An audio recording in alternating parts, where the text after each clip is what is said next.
Oh, wow. Look at me, my Still dad. very Yes. So no seatbelts, right?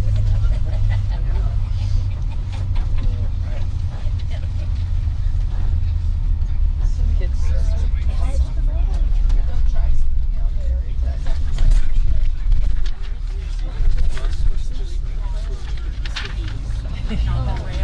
So I'm not sure how much is listening back there actually is around here.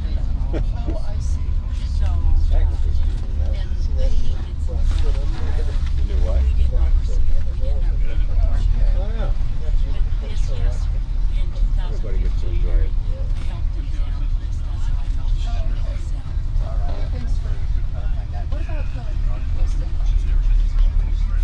Okay, so, you know, you guys asked us about that, so they did it.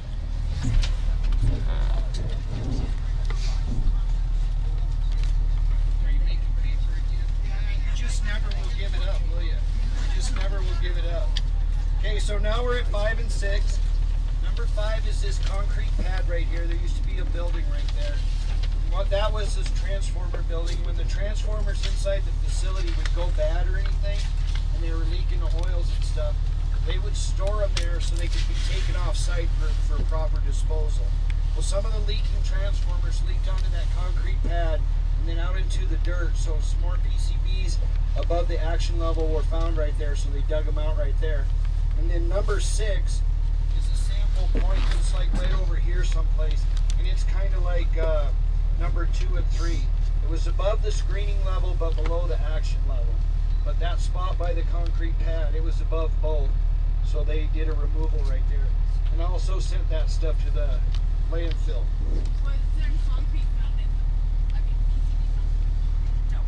No. No, they didn't find it. Let me show them where, I'm gonna walk out and show them where we can. Sarah's gonna walk out there and show you right where the removal was at. In part, we'll do it both in parts per billion. So the screening level's like, Across the road. I think around 100. I'd have to actually look the number up, Vicky. I can't remember exactly. I know where to look it up. Level's more like 700. That's in parts per billion. I'm not sure. So we're talking the same thing. So, but that PCB fact sheet that Sarah's coming out with pretty soon, it's got all that detailed information on there. So don't quote me. Those are ballpark numbers. I mean, I know where to look about that they have the right piece of paper. I mean, there's too many numbers to remember it all in your head. Anybody else have any questions? I have them kind of out like I think OU2 goes out a little ways. On the other side of the road. Yeah, and then it goes really So far. into the concrete. I We walked saw some around of it the like area that so you in can see it was the about 3 concentrations feet were so by high, 5 feet. but the concrete will be really black until it's stained with oil. So if you chip off a little top of the concrete and you sample it, you'll find the PCBs in it. But we don't see any dark staining on there. It's just enough to cause a problem in the soils, but just there a long time. But see, the question is, usually like PCBs moving in soil, so PCBs like to adhere to organic matter really easily. So once they hit the soil, they usually like bind up with organic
Let's get out of the bus and so we could get around and listen to Larry. This building right on your immediate left was a sludge dewatering plant that was put in late after I retired out here, and they took the sludge from the clarifier and dewatered it to the point where they could burn it in the waste heat boiler. So this was a sludge dewatering plant at the tail end of the operation of the years that they operated out here. Alright, you guys want to get out?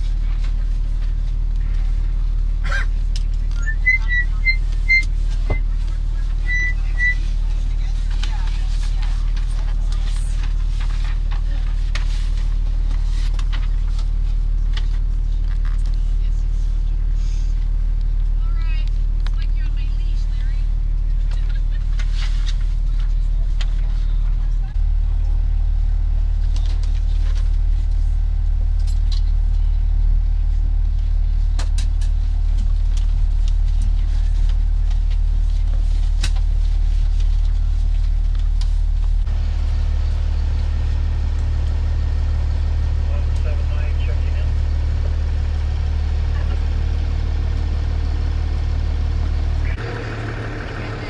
Wastewater would be lifted, lift pumps into the center valve of the clarifier.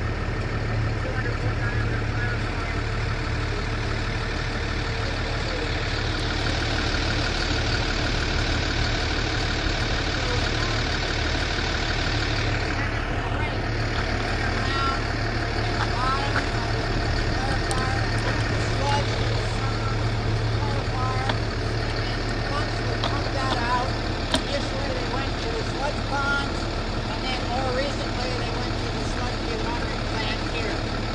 Most of that material was going to be fiber. So it was basically the fiber just like if you were to take the cardboard box and wet it, and take the pulp out of it, like that. So they hold the paper together in iron ore, and it's not really a chemical bond there, it was just a hydrogen oxygen bond. And you mix it with water, make it warm the paper, and then the work that by wetting the final iron ore and get back to pulp again. So it's not a bond that's a chemical bond that you can't break. So they could put wet stuff on this one. So it can hold up further distance.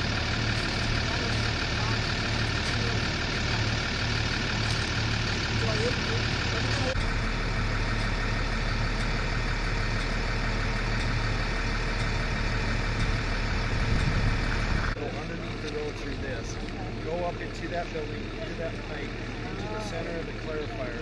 And the clarifier is 1 million gallons, over 200 feet across. You can go look at it, it's like 25 feet deep. And that walking cage out to the middle, that's where, to maintain, there's electrical motors up there so the fans can go around to keep the water churning. And So the water came like this. yeah, and it all, that's all the Great forgotten works, isn't it? It's amazing.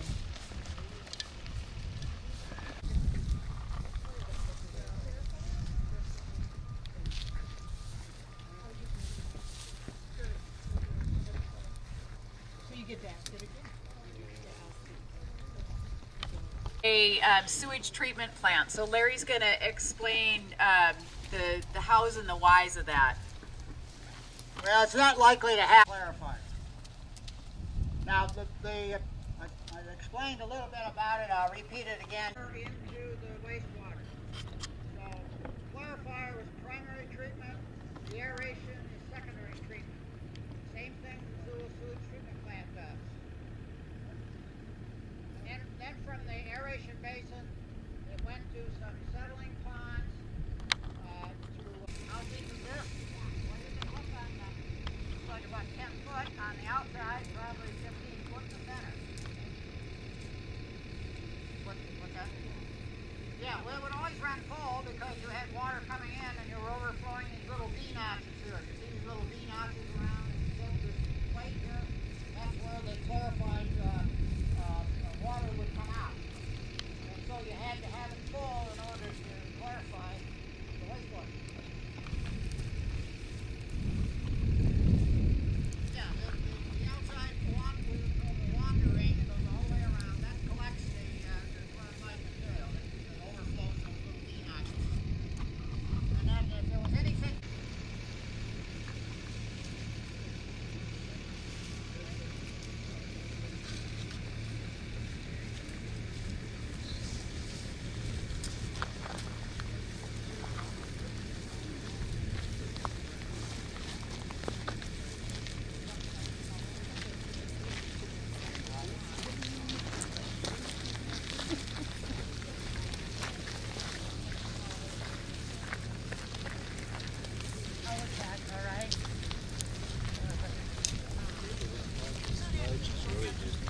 like Montana does. Do like Georgia does.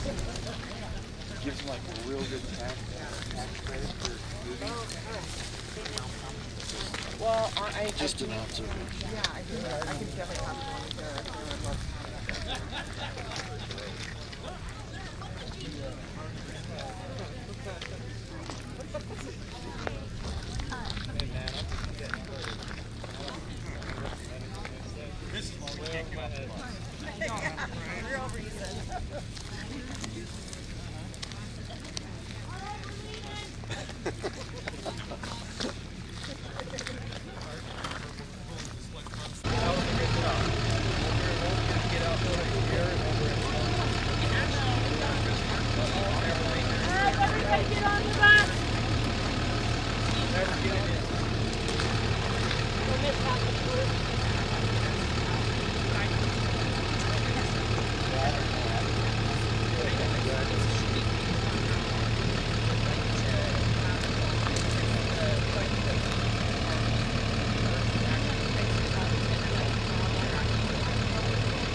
Okay, so we're gonna do a little driving here.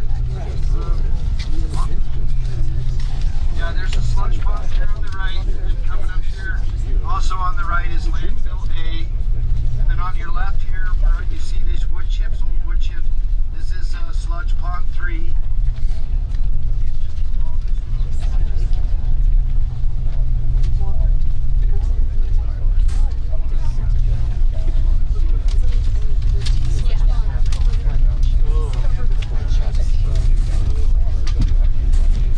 That's been covered with wood chips. Right when they quit operation, they started to dry out industrial. That's not a permanent cap. If you look on the right side here where landfill A is, where this mound is, that's more of a permanent cap. Rounds like that, have vegetation, and the water can drain away from it. Not next with the sidewalk. Yeah, it has, Larry says it has 18 inches of clay also right down in the topsoil. That'll shed the water away.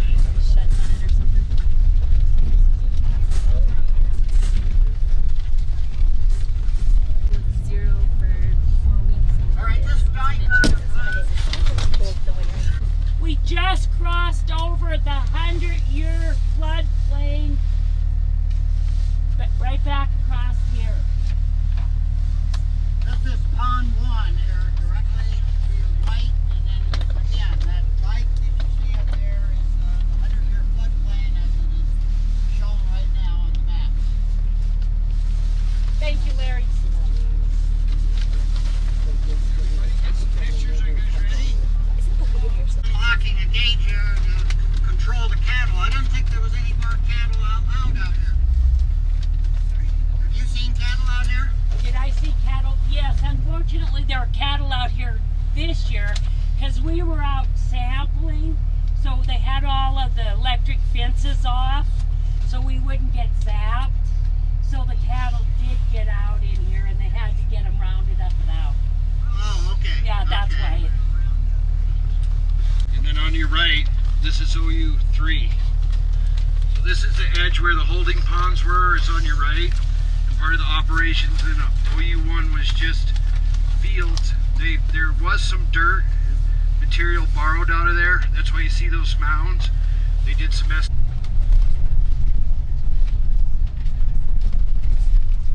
can see there's a pretty good flow of water in O'Keefe Creek for late in the summer.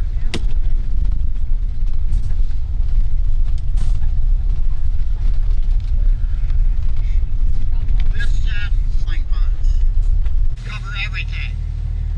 However, I will point out if you look down there, you can see one of the blue buildings. That is associated with a production well. So if we went down there, headed down that way, we would see a number of those buildings. And each one of those buildings had a production well associated with a production rate of about 20 million gallons a day.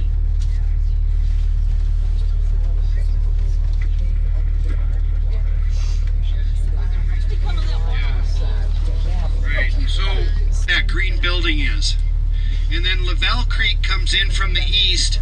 It crosses underneath Mullen Road just before you get to Primrose if you're driving back to town. And then it comes into the site from way over there through OU1. And then right in front of us is Lavelle Creek. And then, O'Keefe Creek, sorry. And then this water area right here in front of the bus driver, this is another one of those borrow pits where they used to take gravel out. So that's just, because they dug so deep, that's the groundwater naturally exposed right there in that gravel pit right there. Yeah, they just took some water samples out of it like a couple weeks ago. But we never expect anything to be over there because all the water for treatment was on the right side of the bus in OU3. So we don't... There was a couple other questions that I'm going to respond to. One, there was the question asked about the railroad beds that are located on the property. Have they been sampled? They were sampled in 2015. There are railroad beds located in OU1 that belong to the railroads.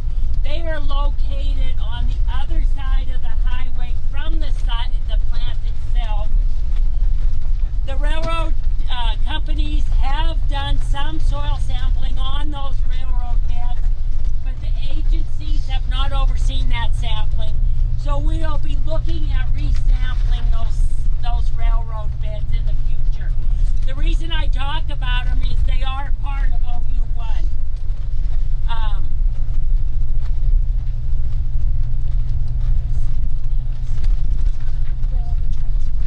Oh, thank you. The third question was about the transformer station located on site.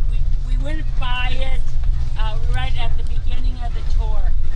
And the question was, did we see contamination associated with that transformer area, the power station area? The Montana Power and Northwest Energy has just completed a review of all of the documents, all reporting incidents to the state. There were no no spills reported to the state during the operation of that substation. We're in the trying to determine if we need to do additional sampling associated with the substation. So we haven't got that far. It's a good question. We did do the record review of it.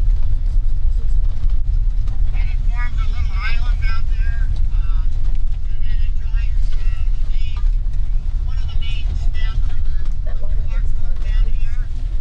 And this dike that you see coming up on your left is the area that the river flows right directly into the dike. And that's an area that we did a lot of riprap to protect the dike.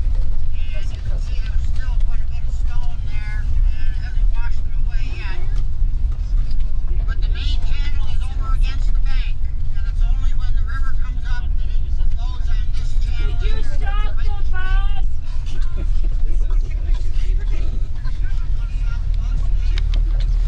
Anybody want a picture of the Pittsburgh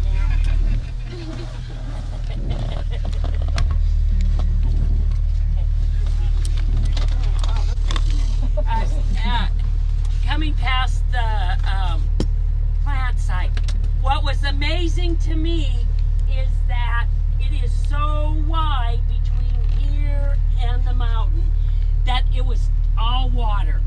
It was absolutely amazing to me how much water was going down the river at this point. But we'll move farther up. We'll get out of the bus so you can see how far the water came up on the berm. Thank you very much. You can move on now. There's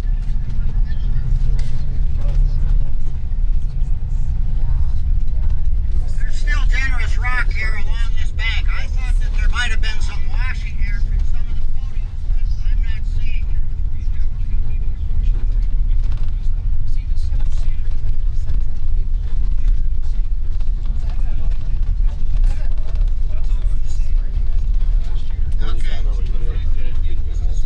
Yeah, see, this wasn't the main channel. The main current is over there. So we're not of the bus, but here's the place where you guys can burn. So there's still what you call 10 feet of freeboard was left of this berm. And now we're on the outside Clark Fork River berm. So I said earlier, the water was just over the top of that island and just the willows were sticking out in the water and the trees, and the water was clear across to the bottom of the mountain. And it was loud, but it was all contained right there. But the main energy of the river was on the far side because this island was helping to dissipate the energy coming against this berm. Now normally there'd be a little colored water in this backwater, and so I'm pleased to see there's not any color in there. You remember the concern earlier when one of the dike, and it indicates now that maybe we're getting to that point where most of that color has been leached out of the ground water, and because I'm not seeing any color out there.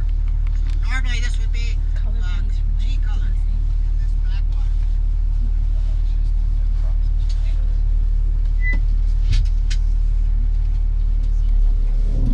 So just out of interest, how high was the water, the groundwater coming out over in the ponds compared to where it is now? Because obviously if it's coming in, it's going up. When it went back down, but you'll see, like Larry said, that side channel looks clear again. But then it's been a long time, enough months since high flow, everything's settled again. Yeah, and many years since the plant's been operating. I know. Well, we didn't get them together till yesterday. So I maybe should get them to the tour. Are you an organizer then? I'm the project leader of EPA. Oh, you are? Yeah. Oh, wow. Just kind of mentoring with Sarah right Okay, now. so this will be a place where we get off the bus for just a couple minutes. There's people that wanted to see the tension. See the little ponds of water out there now? Where they used to be a lot bigger this spring. That's where the water came up. And you see all that green grass? Those little ponds right there, well, they used to be connected this spring during high flow. So on your sheet, You guys know Diana Hammer? Yes, very well.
corner there. Okay, sec.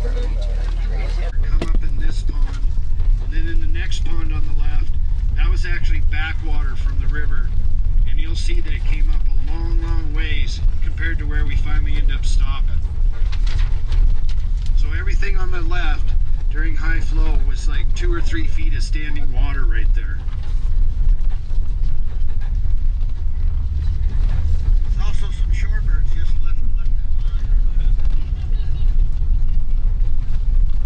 What size document from all the photos you just point out? I mixed it in.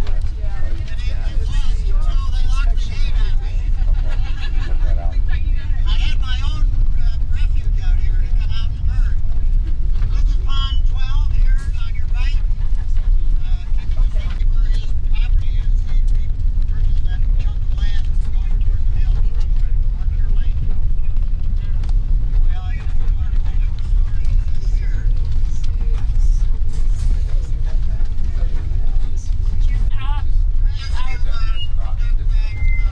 Field trips out here for Ironman. I've been Anybody? Yeah, several, maybe 2 or 3 months. Across from Harper's Bridge. Oh, that's right. There's at least 2.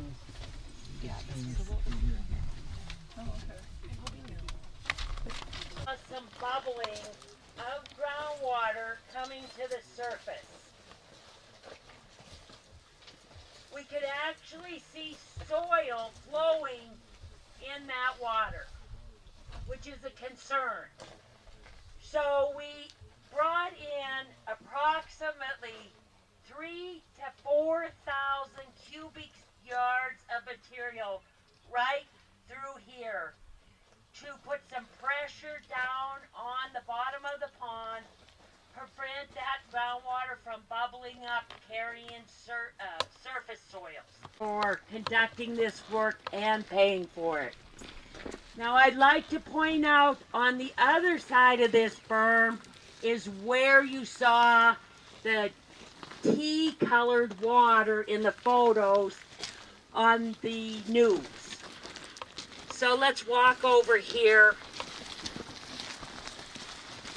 The river was actually backing up through into here.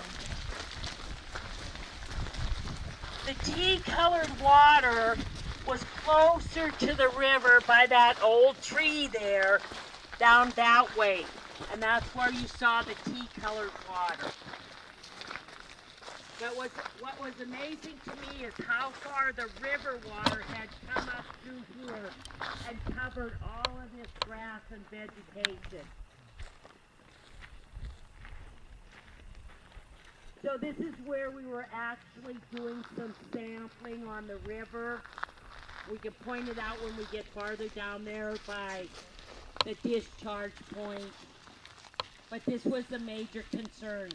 What was happening? Did we see contamination from 13A moving towards the river?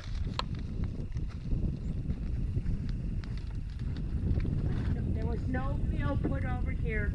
The arsenic.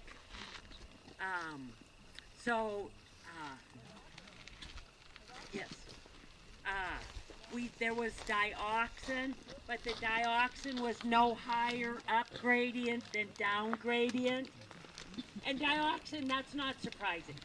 Dioxin is just in everyday life anymore. You see very low levels of dioxin, and we did see it.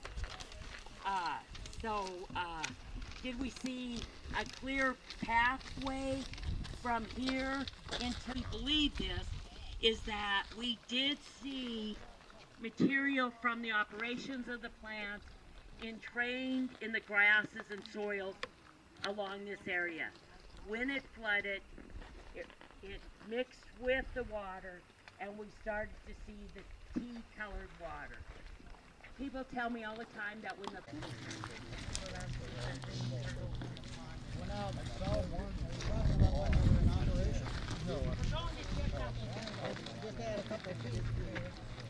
To the water level, and that's probably what it was when the water was high.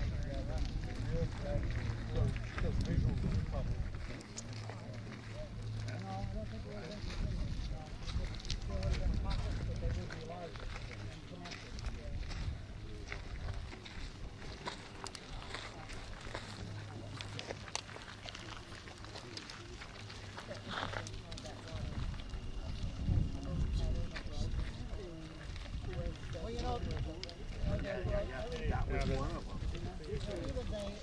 irrigation ditch goes through the valley, way into the groundwater, and the river coming up. That's really down way low.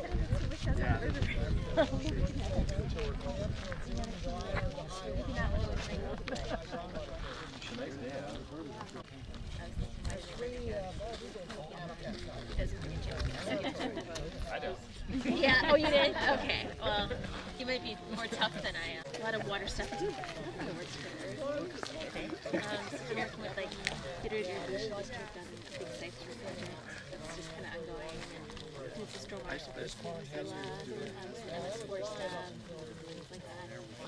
Okay, looks like a pretty big project for the That explains the cost, right? Yeah. Get it out the door. Contractors, it was really nice way to do it.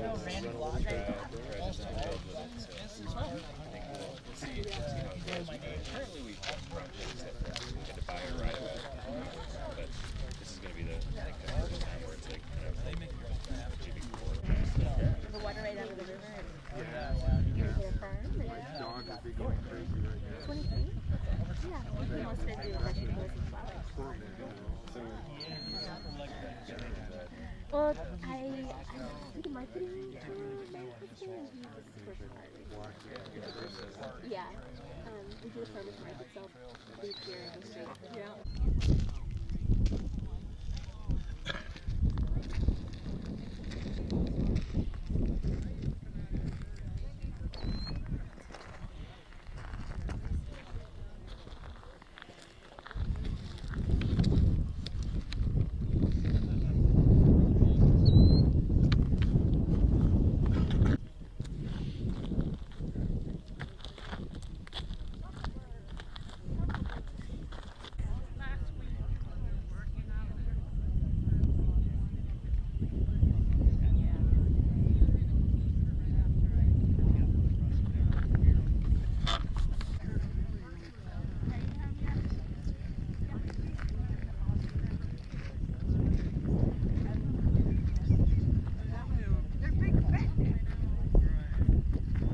Turtles.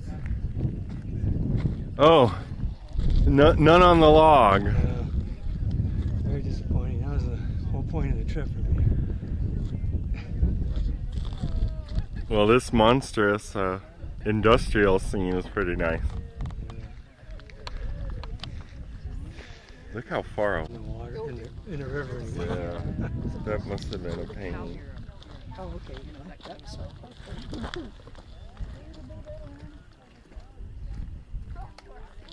Well, I'm getting you plenty of B-roll. Someday this Over the top of that yellow cap right there. So you can tell there was a lot of berm left to go before it would have flooded the site.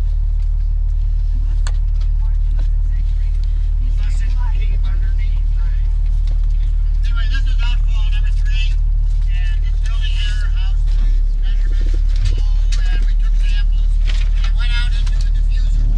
This, and what I mean by a diffuser is that the pipe went out and had several outfall points along the pipe, so it would actually help mix the wastewater when it entered the river. That could be embarrassing. Here's some more of that market slough. I don't know if that's where they fish. Sorry, man.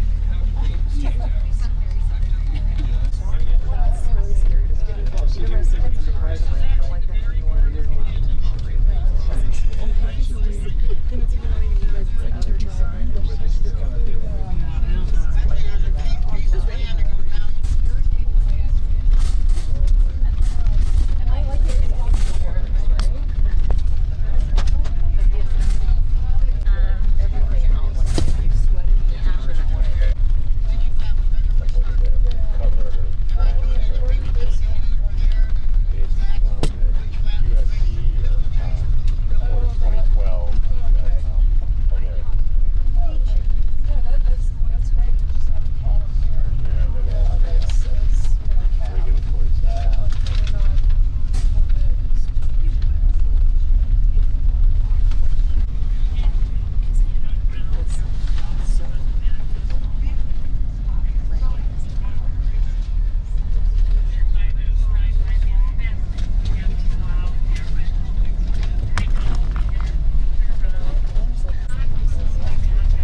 So they should get one. Someplace else in the region, you can clear. Yeah. You know, or they use a cadet. And then they drill holes through the ground, thread it up through the and somehow couple times. We had 32 this morning, but 32.2. Oh, well, then. Yeah. But we had 31, it's our second time to have 32, and we had 31 last week. It was at 1 o'clock this morning. It was 34. 34. That's when our alarm goes off and I turn on the water. Yeah. We have a frost alarm. I think I've stayed, I think the coldest has been so far. 38. I went out and fixed up a big cover for it here 2 weeks ago when it was supposed to freeze and it got to 41. So I took it off and now I'm waiting for it to. Well, if it clears tonight, it's going to be a good potential tonight. Yeah, they were calling for 35. 35 tonight. So, and we're frequently 7 to 10, 11 degrees colder than reported. Yeah, that would be good. Is that the downflow off the mountains from you guys? Yeah. You know, narrow valley. Yeah. Big mountains. So you're a frost person. We are a frost person. But so far I've been okay. Yeah, you probably have good hair drainage. Yeah, pretty much. The tomatoes, I've got 20 or 30 of them frozen up. They did. Everything is just right there, ready to turn. Well, you know, you can pick them and bring them in. They'll turn. Yeah. Unless, you know, if you're going to get frost. So I think you're safe from frost. Well, I'll throw the tarp over them and see if I can't get a couple of days. I'm sure it's going to warm back up. Yeah. I'd much rather strike them in there than try and do Yeah, we just end up, because we can't wait, you know, but we end up selling flats. You've probably seen pictures of our garage full of flats of tomatoes. I got 100, over 100. Excuse me, sir. Oh, you did? Nice. Nice. Nice. Let me see your thumbs. Oh, they're very green. Yeah, they are. I hit them a lot. Hey, go down this road. I bought what I thought were regular white cauliflower plants. Yeah, just go down Turned this out road. to be yellow cauliflower. Oh. It wasn't your dog. No. I was out shucking all my corn. I got a lot of corn this year. And I wasn't paying attention. The dog kept coming in and grabbing out of the bucket. And she took it. Grab an ear here. Yeah. Now I have a corn dog. Yeah, oh. Pretty bad. The Sieglers, their dog loves the husk. I mean, that's the cobs. Yeah. Oh, after you eat them. Well, mine will do that too, but she'd much rather have a corn on the top. Yeah, I'm sure. Through there. See, get back on the page. So here's kind of a picture of what our garage looks like. Oh, it does. Oh. Not yet. That's last year's. Or you can, that's our onions from last year. So you do pick them when it's green. The onions. You got a lot of onions, Well, that was last year's, but still, we grow 50 feet of onions, so yeah. 50 times. How many? 4. So we grow 200 feet of onions. Yeah. That's a lot of onions. Yeah, I had 2 bad I got like 256 bundles. Okay, well, Jerry wants me to talk about. Oh, turn it on. All right. Where's the on? There you go. Can you hear me now? No. Nope. Can I push it the wrong way? Yep. Okay, well, this is the maintenance shop and the main office here on your left, and then off to your right is the paper machine buildings that are left. There were three paper machines, and those buildings are still intact. You can see the vents coming up off of near the roof line there. That's where the exhaust came off from the dryers on the paper machine. The bleach plant was just to the east of these buildings, which is completely, bleach plant is completely gone. And then this area out in here, which is just a grassy area now with weeds, is used to be the recausticizing, which is part of the process to turn the chemicals back into cooking chemicals. That's basically it right here. The list of sites mentions a couple of foundations. We'll get there. Yeah, well, we're not there yet. Okay. Well, no, we've gone by those because we can't access them. Keep the microphone away. It'd be nice to be able to get out and walk around, but now they said that we can't do that.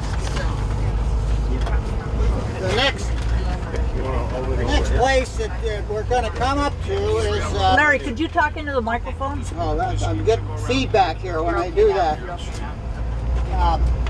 We'll stop up here at the PCB storage site where they remove dirt for PCB contamination, and it should be obvious when we get there, but I haven't actually seen it, so I assume that there's a fresh gravel that's been put in to replace the removed material. You're going to go left down here, right? No, we're going to go back to the very beginning. Okay, forget about the PCB storage site. So they just follow that road down the back of the machine building. This area here is where the paper was loaded onto rail cars and trucks to be transported out. So all these open places here was just handling the large rolls that weighed 2.5 tons apiece. So they were not something you could take home in your lunchbox. Well, the maximum tonnage that they made was 1,850 tons per day. And at the end, they shut down one of the machines and they were producing about 1,400, 1,500 tons a day. And that was linerboard. That's the inside and outside facings of a cardboard box. And that was made into boxes down, and most of it went to Los Angeles. So a lot of box plants in Los Angeles were took our linerboard. You think that's what Mike has, that big roll? Oh, no. Yeah. Well, the max was 1,850 Oh, it's linerboard, tons. yeah. Yeah. But, yeah. Well, it was over several years. Now we're coming around the backside here. Now they talk about a high density storage. Now this big concrete structure right here that we're going by is a high density storage, but the one that they had the PCBs around was at the foundation of another one. And so... Okay, so if you stop the bus, I'm going to walk out and stand where the PCB Yeah, just let her turn around first. Okay. So go in here, turn around, and then just be going so you go in the other direction. Okay. I want to go that way. You're going to go the opposite direction. We just Wait, just stop the bus. She's turning around, Sarah, and then we're going to stop.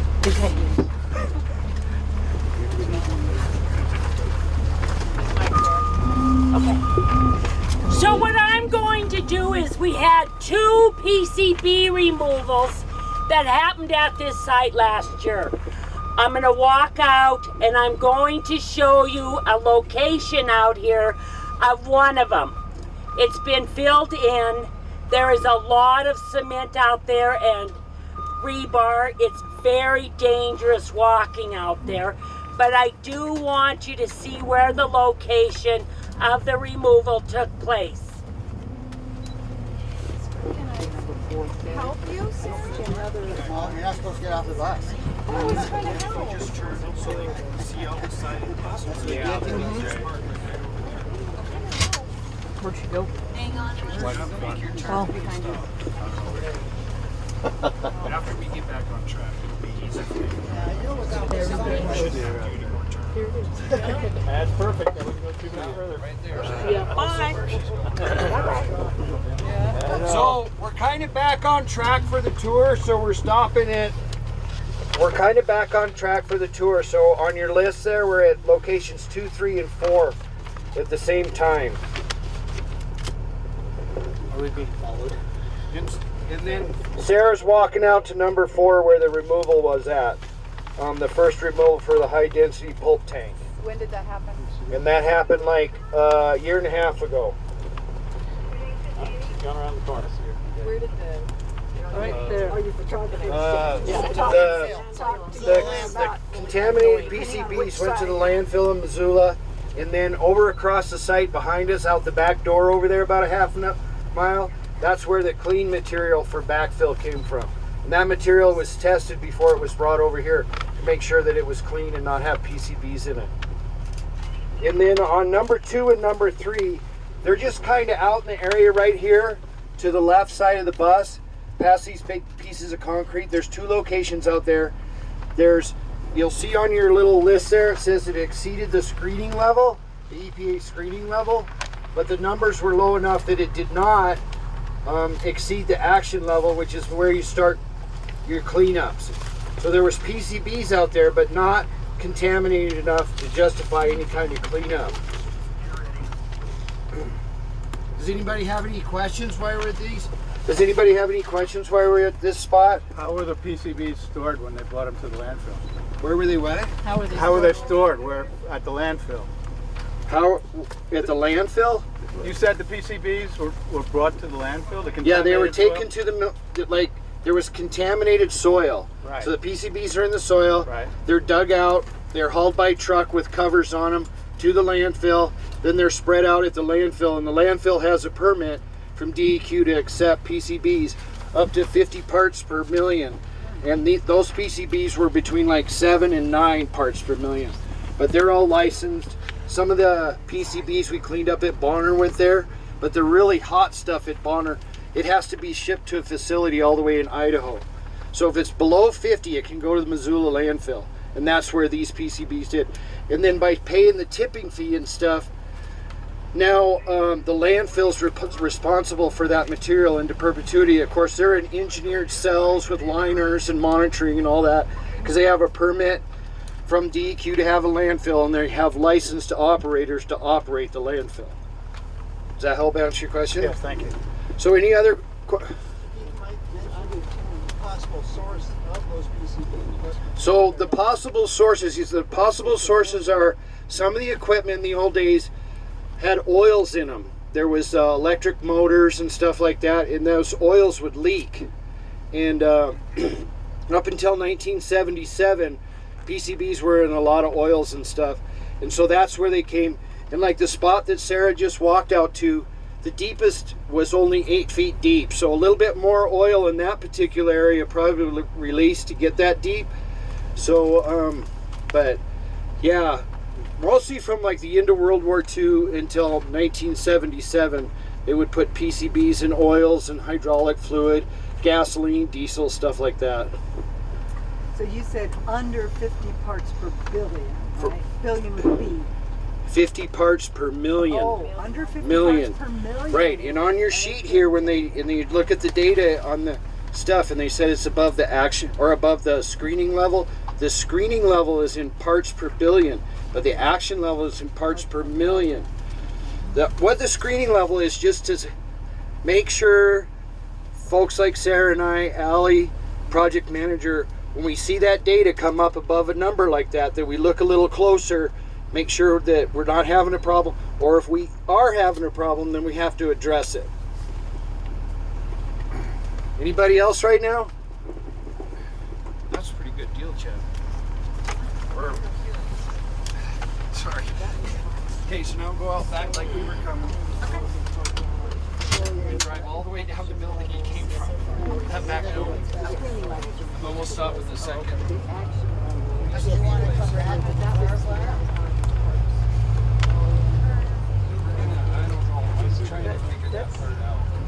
We're not pouring any oil there. So we have to go to Idaho. Yeah, maybe we should. The action level is somewhere between parts per billion. Let's go down there if we skip it.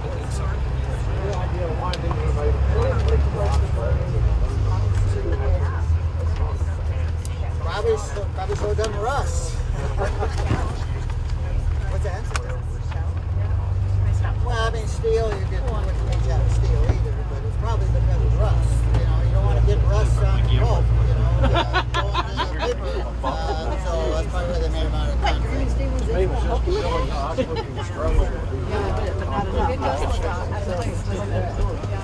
reason it necks down at the bottom is there's water pumping to the bottom of the pipe. That's the slurry that comes up above it is you can make soil dust. And then when you add water to the bottom, you reduce increase the amount of water so that pump it.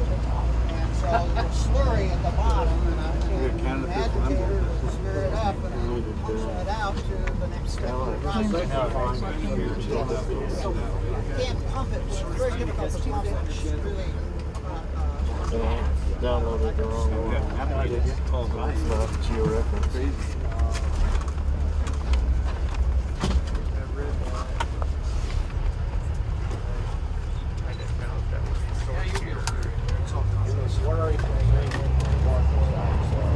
Well, you're going to have quite the editing challenge when you get back. well, it's after it's been reduced. The fiber is wood chips initially, and then when you pump it, you get into that fiber. Next to the water, and then a little fine pulp and recycle. Yes, right. Box digesters. Actually, I'll tell you what you do. Roll this Kim put herself through college working on paper mills. Oh, really? Yeah. Where? She was one in Washington and one in Texas. Huh. You know, people work here. It was a good paying job. Yeah, it was. She worked on the line 1 year and was a painter. Does she have a sense of smell? She does. I would wonder if it died if they were. Yeah, yeah. And I think they were both craft mills, so it wasn't quite so bad. They didn't produce, they just produced big rolls here, didn't they? Right. Yeah, they didn't produce paper again. I mean, you just never will give it up, will you? You just never will give it up. Okay, so now we're at 5 and 6. Number 5 is this concrete pad right here. There used to be a building right there.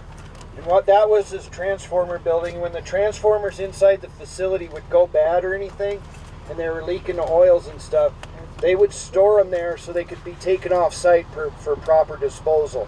Well, some of the leaking transformers leaked onto that concrete pad and then out into the dirt. So some more PCBs above the action level were found right there, so they dug them out right there. And then number 6 is a sample point just like right over here someplace, and it's kind of like number 2 and 3. It was above the screening level but below the action level. But that spot by the concrete pad, it was above both. So they did a removal right there and also sent that stuff to the landfill. Was there concrete found in the, PCB found in the concrete? No. No, they didn't find any. Let me show them where, I'm going to walk out and show them where we can Okay. remove them. Ken, what is Sarah's going to walk out there and show you right where the removal was at. Ken, what is the screening level and what is the action level? In part, we'll do it both in parts per billion. So the screening level's like, I think around 100. I'd have to actually look the number up, Vicki. I can't remember exactly. I know where to look it up. And then the action level's more like 700. That's in parts per billion. So we're talking the same thing.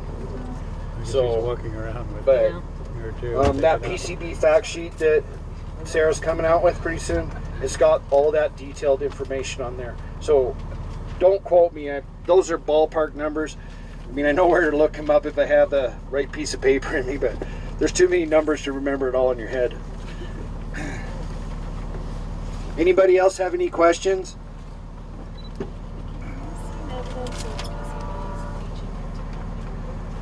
You can. Sometimes you can, and it'll soak into the concrete. We saw some of it like that at Bonner because the concentrations were so high. But the concrete will be really black, and you can tell it's stained with oil. So if you chip off the little top of the concrete and you sample it, you'll find the PCBs in it. But we don't see any dark staining on there. It's just enough to cause a problem in the soils, but it was there a long time. But see, the thing is, they didn't have the transformers. They always needed them up and running. So as soon as one went bad, they were trading out and getting it off site and getting a new one. And you got to remember, yeah, there's still transformers all over the place that still have PCBs in them that are 50 years old. They just never have gone bad and leaked. So if everybody that owns those transformers, mostly Northwestern Energy, does things right, They're all registered with the EPA and TSCA program. So as soon as one goes bad, they have like a certain time period they have to switch them out. So And then those go to the landfill. no, they usually go to a different facility because they actually can get rid of the oil and recycle the transformer. Where are we going next? Back down the way she came. Go back down the white building. You know that road. Yeah, I know, right? I have some questions about PCB. You guys are going to get to see the back of the paper machine building 3 times. They came in the wrong door. That's okay, Larry can tell 3 stories about it. Yeah. Let's see how they match. What are they still demoing it? Or Work to Washington. okay, stop demo completely. That you did. Oh, yeah. The next time you ask for how's it going? All right. Yeah. So Keith, there was a question about PCBs moving in the soil. Can you talk a little bit about PCBs, what we found on site, what we found in the water where... So the question is usually like PCBs moving in soil. So PCBs like to adhere to organic matter really easily. So once they hit the soil, they usually like bind up with organic matter in soils and stuff. So unless you have a large quantity, like hundreds and hundreds of gallons of oil, usually your spills will be pretty small because they won't spread real fast. But they can get to groundwater and stuff. We had real bad groundwater contamination at the Bonner Mill because there was so much PCBs there and a lot of oil was spilled there. This site, we're not finding it. I mean, there's one well, at the next stop, we'll stop by well 2. And there was one hit of PCBs in there that was not an estimated hit. The lab actually reported a number. The thing is, it was below the DEQ 7 standard. So if something's below the standard, we don't have any legal authority to do anything about it. Now that well's been sampled since that time and has come back clean. And so sometimes you just don't know what's going on with the data when the numbers are that low. It's kind of that's why we try to sample for multiple years. It's to establish some kind of trend.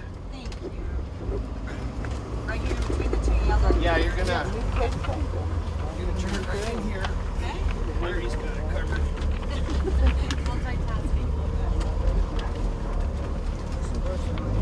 I got it. The building over here in front of the bus right now, and will be on your right, is a OCC plant, which is old corrugated containers, and the mill recycled boxes and in this plant, and you put the pulp in another high-density storage tank, and then that would be used in making the paper in the paper machine. So they were using 30% recycled fiber in making their linerboard when they got this plant operating. And when was that, Larry? When did that plant come online? Now you're testing my memory. I can't remember that far back. 1990s, I think. Well, it was in the 90s or maybe even late 80s they might have had that plant. This is where the belt throws were. Now there was 3 ditches that came out of this, out of the mill, and were intercepted and went into this building over here, which has lift pumps in it, or had lift pumps in it, that pump the wastewater to a clarifier, 200-foot diameter clarifier. Larry, can I, when you finish speaking, then we're going to let people get out here so they can see this area, all right? Oh, okay. Can you take that with you? Yes. Let us get out of the bus and so we can get around and listen to Larry. This building right on your immediate left was a sludge dewatering plant that was put in late after I retired out here, and they took the sludge from the clarifier and dewatered it to the point where they could burn it in the waste fuel boiler. So this was a sludge dewatering plant at the tail end of the operation of the years that they operated out here. All right, you guys want to get out for now? Take some of the wastewater.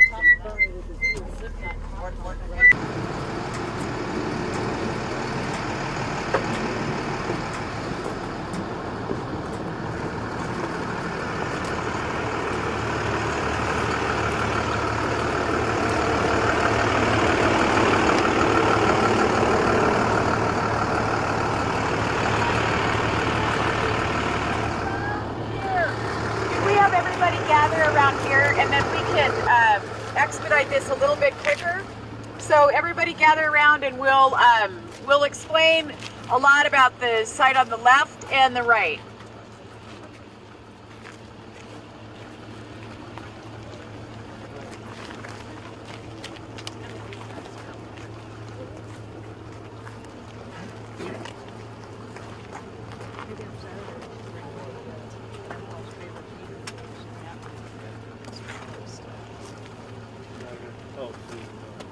All right, inside the mill, there was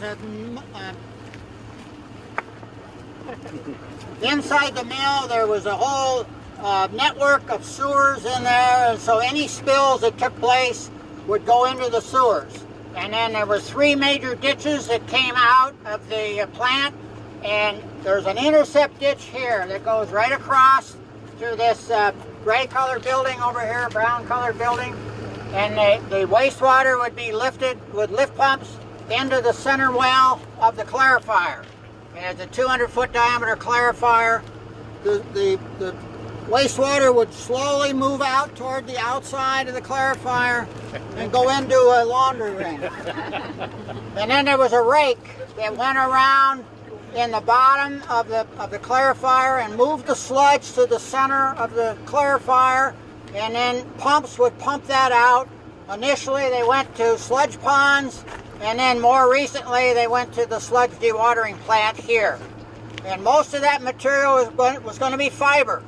So it was basically the fiber, just like if you were to take a cardboard box and wet it and make a mush out of it, you'd get your fibers back. So the forces that hold the paper together in linerboard, there's not really a chemical bond there. There's just a hydrogen-oxygen bond that, you make it with water to form the paper, and you can reverse that by wetting the final linerboard and get back to pulp again. So it's not a bond that's a chemical bond that you can't break. Now they could put wet strength in the linerboard and make it a chemical bond so it would hold up when it got wet. But we didn't do that for only a few customers. Lettuce boxes in California required wet strength, so they would hold up when they loaded the lettuce into the boxes out in the field when it was wet. So are we going to walk over to the clarifier? Yeah. Okay. We can. Let's go. So Sarah? Yes. How did the water come out? I mean, it came out here and went that way, or it's like the drainage going that way as well?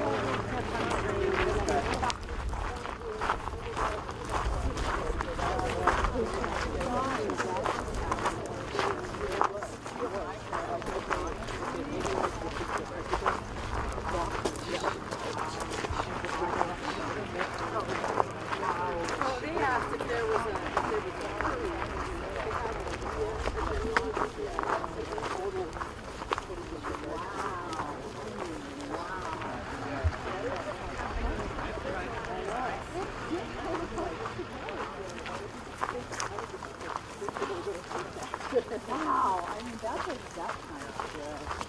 terrible. It's sad. It is. So sad. I mean, they deserve that. No one knew it was going to happen, but still, it's like, that was really, nobody deserved that. Yeah. That big problem.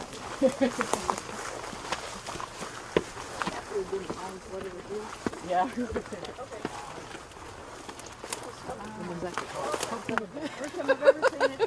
You go first. I know. Wow. We'll wait for everybody to get up here and then we'll...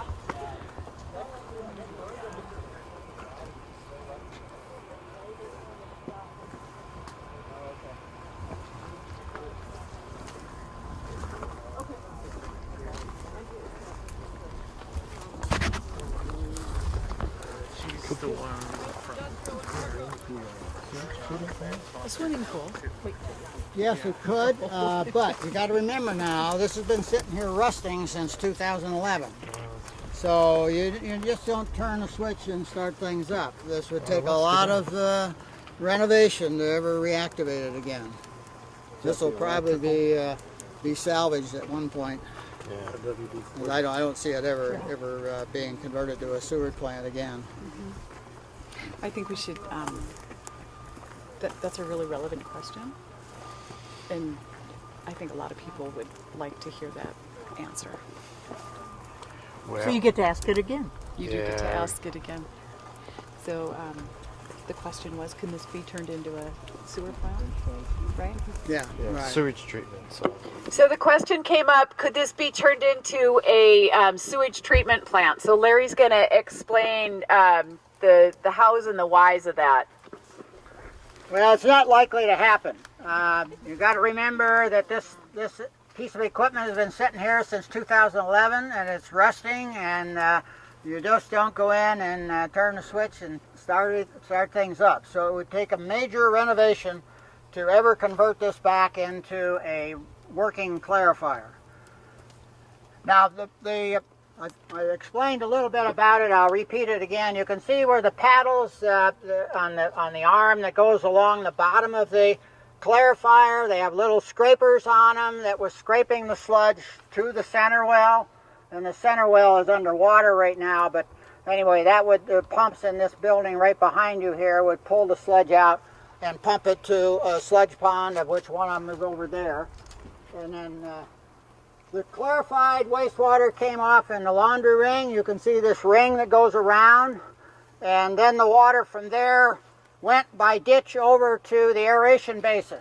And if you turn around and look north or west, you'll see some structures out there. Those aerators were mounted on those structures to mix air into the wastewater. So the clarifier was primary treatment, the aeration is secondary treatment. Same thing the Missoula Sewage Treatment Plant does. And then from the aeration basin, it went to some settling ponds to remove the biosludge that was created during the aeration process. And then the water actually came by here and went into pond 1, which is where we're going to go the next, when we get back in the bus. Larry, how deep did you say this was, or have you told us? What? How deep is this, or was it? How deep is this? Yeah. Well, you can look on, looks like about 10 foot on the outside, probably 15 foot in the center. Okay. It was filled though? What's that? Was it always filled? Yeah, well, it would always run full because you had water coming in and you were overflowing these little V notches here. You see these little V notches around this plate here? That's where the clarified water would come out. And so you had to have it full in order to clarify the wastewater. Is the outside channel for overflow? Is this outside channel for overflow? Yeah, the outside, what we call the laundry ring that goes all the way around, that collects the clarified material that overflows those little V notches. And then if there was anything floating on top, it would skim off in this little device here and then come off into a load locker bucket over here, like tin cans or whatever, foam, so there'd be some stuff on top that would be removed that way.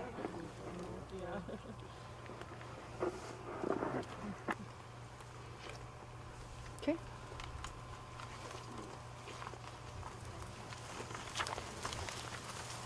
Does that overflow a lot, Larry? Well, that was what the chimney said. That didn't go over there. It didn't go over the bench. No. It was enough room in that laundry room.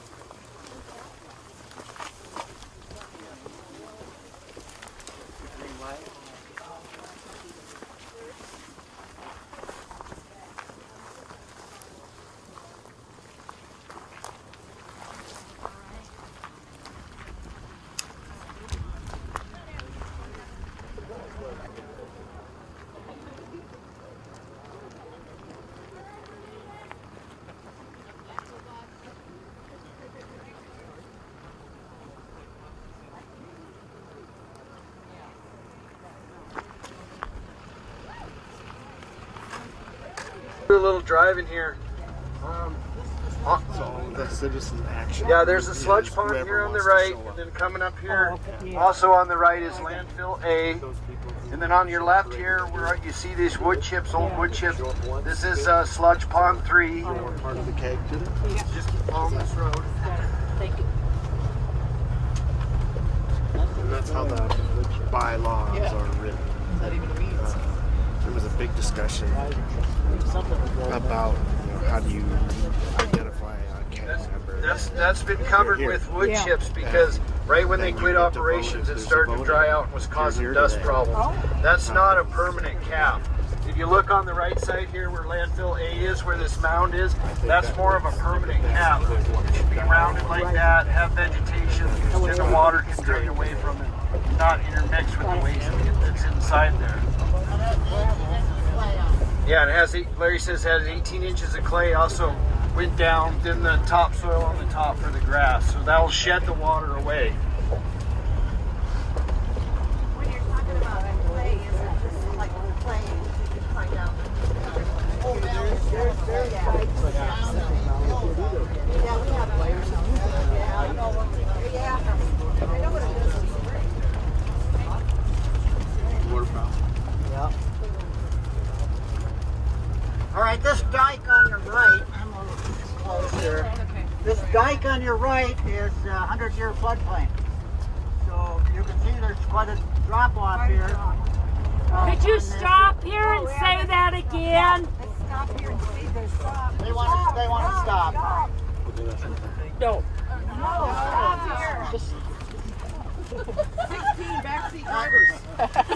I just want so that everybody can hear that again. We just crossed over the 100-year floodplain, right back across here. This is pond 1 here, directly to your right, and then again, that dike that you see up there is the 100-year floodplain as it is shown right now on the maps. Thank you, Larry. Everybody get some pictures. Are you guys ready? No. So Sarah, Yes. how high was the water in this area with the high water mark this year? Did the water come up? Did The the water come never up? came past the first berm. It never came out But of it the never, river. the water table never rose up to raise. Oh no, you can see where we did actually have water in these ponds. Okay. And you can see where they were. You can see to the edge of the vegetation. Right. So the groundwater did raise up Yes. and over, but the Yeah. water didn't come over. Oh, The groundwater came up. Yeah. Flood. Last spring when a 30-year flow, none of it. I mean, you'll see when we come around the corner out by the river, we'll show you some spots where the water rose. It rose more due to the groundwater, not the river. The river never came inside the site this year. So would you please say that louder? The question is how high? Please use the microphone. We're doing that right now, Sarah. I don't want to. Jerry, let's wait till we come around the corner when we're by the river. Then we can show them how high the river got up on the berm. It never went over the top of the berm and got into the 100-year floodplain. But so just go down the road here. Notice that there's a bit of way down in the well. We're not going to go down there. It's too far out. We're going to stop. All the ones I knew about was the others in the CS. So Sarah, another question: what's the electric fence for? So there was a question why you're seeing an electric fence throughout the site. And that is because there is a rancher that runs cattle out here. Yeah, right. Oh, there goes some waterfowl. Yeah, there's a couple of them. Was it 30 years? Nothing. You haven't seen anything out here. Those we've seen in 100 years. Yeah, most of the biomass is noxious weed. Yes. What was it? 57,000?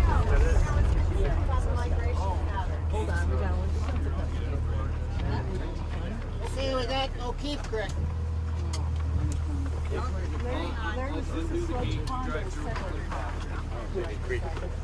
They rearranged it. So Probably a slight swale. While we're stopped here, this is O'Keefe Creek over here that flows through the property. And it flows year round. Mind if I drop this window down here? Mind if I drop this window down? No, go ahead. I'm surprised there's a gate here because I thought that they weren't allowed to have cattle back here anymore.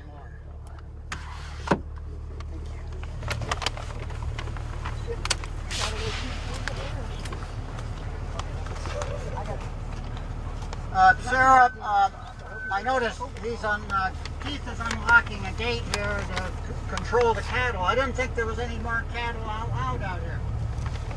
Sorry. Have you seen cattle out here? Did I see cattle? Yes, unfortunately there are cattle out here this year because we were out sampling, so they had all of the electric fences off so we wouldn't get zapped. So the cattle did get out in here and they had to get them rounded up and out. Oh, okay, Yeah, okay. So for you guys on your left, that all out there, all those fields, that's all part of OU1. And then on your right, this is OU3. So this is the edge where the holding ponds were, is on your right. And part of the operations in OU1 was just fields. There was some dirt material borrowed out of there. That's why you see those mounds. They did some excavation for clean material back in the day. But otherwise, that's all OU1. That's all clean out there. What's OU1 stand for? Operable unit number 1. So it's the ag lands around the outside of the property. And then operable unit 2 is right where the mill buildings were. And then operable unit 3 is where these ponds and stuff were at. Thank you. Just go down the road. Oh no, I'm just wondering if there's a way we can like The next stop will be down at the river now. Almost, yeah.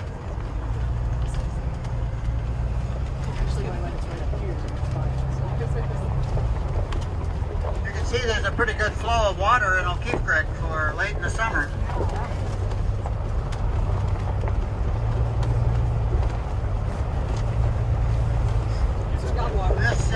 This pond on your right is 1A. So we just went by pond number 1 and this is 1A. I don't know that it gets into the river. These were settling ponds. And that was, but it was the wastewater that was primary, the sludge removed in the clarifier, gone through the aeration basin, and then came out here to the settling ponds. And worked its way basically west. And the main outfall was way down at the other end, downstream. And we'll get to that one at some point on the tour. And there was outfall number 3. Was that natural flow or were there pumps involved? No, it was all gravity flow. Everything was gravity flow from the clarifier. Everything downhill from the clarifier.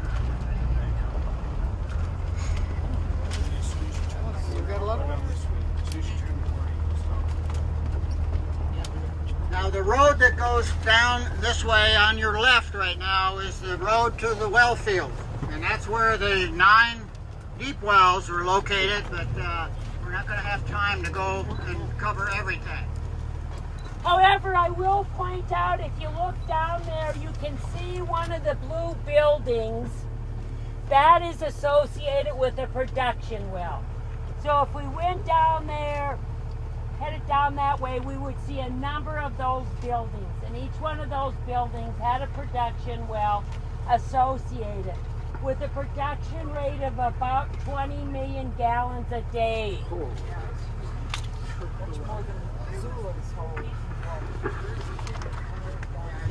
It's become of that water Right. So on your tour list stuff, we're kind of stopped at the spot for like 11, 12, and 13 Oak Creek, Lavelle, and the deep wells. And like Sarah said, those deep wells are way over there, kind of by where that green building is. And then Lavelle Creek comes in from the east. It crosses underneath Mullen Road just before you get to Primrose if you're driving back to town. And then it comes into the site from way over there through OU1. And then right in front of us is Lavelle Creek. And then, O'Keefe Creek, sorry.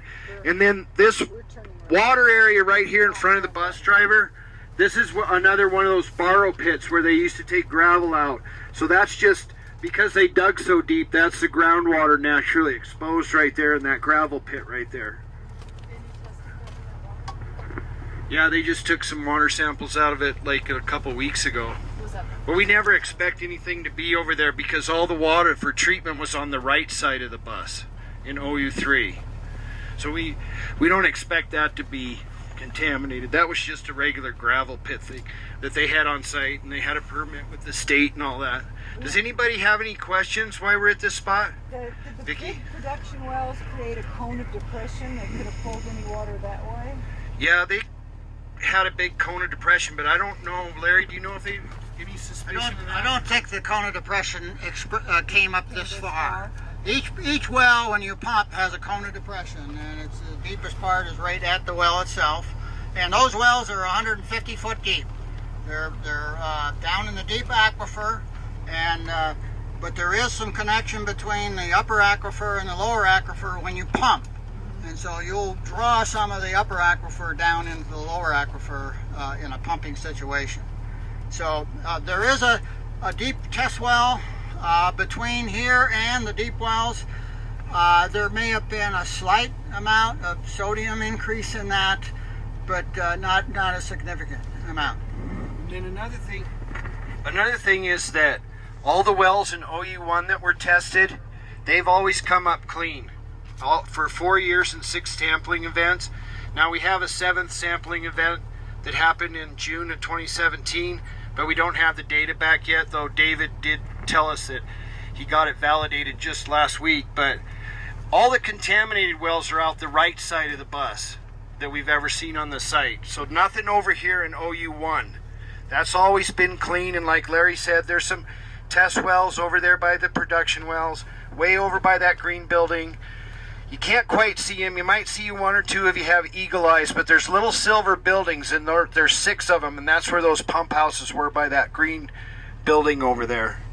So that's quite a ways over there. But yeah, there was a cone of depression, Vicky, but not enough. It's too far. It's just too far away. Plus, remember, the groundwater's going towards the river, but just before it gets to the river, it also then heads north with the river. So in the closer you are, another reason that those wells are over there is because they're so close to the river. There would have been a lot of water in the groundwater because it's so prolific right there, as you know. So, any other questions while you're here, Sarah? And you mentioned that we had groundwater data from June of 2017. That's actually June of 2018, and that data will be out shortly. Yeah, right. For review. Yeah, 2018. I'm sorry. Good catch, Sarah. As usual, I'm talking too much. Here, Larry, you take over. Okay. By the way, those deep wells, when they were installed, they were able to pump 2,000 gallons a minute, each one of them. So when you put 9 of them together, you can get a big volume of water, but they didn't pump them all at the same time. And eventually those wells will start to seal off. So those wells won't pump 2,000 gallons a minute now after many years of operation. They have done some cleaning on those wells to improve the pumping, or the volume that they pump. I couldn't tell you how successful that was, but I know that there was some treatment of the wells to try to open up the openings at the bottom of the casing. What were the wells used for? What's that? What were the wells used for? Well, we needed water. The paper mill used 10 million gallons a day. So that's where the water came from. We needed that much water just to operate the process. And then, of course, we have 10 million gallons a day of wastewater.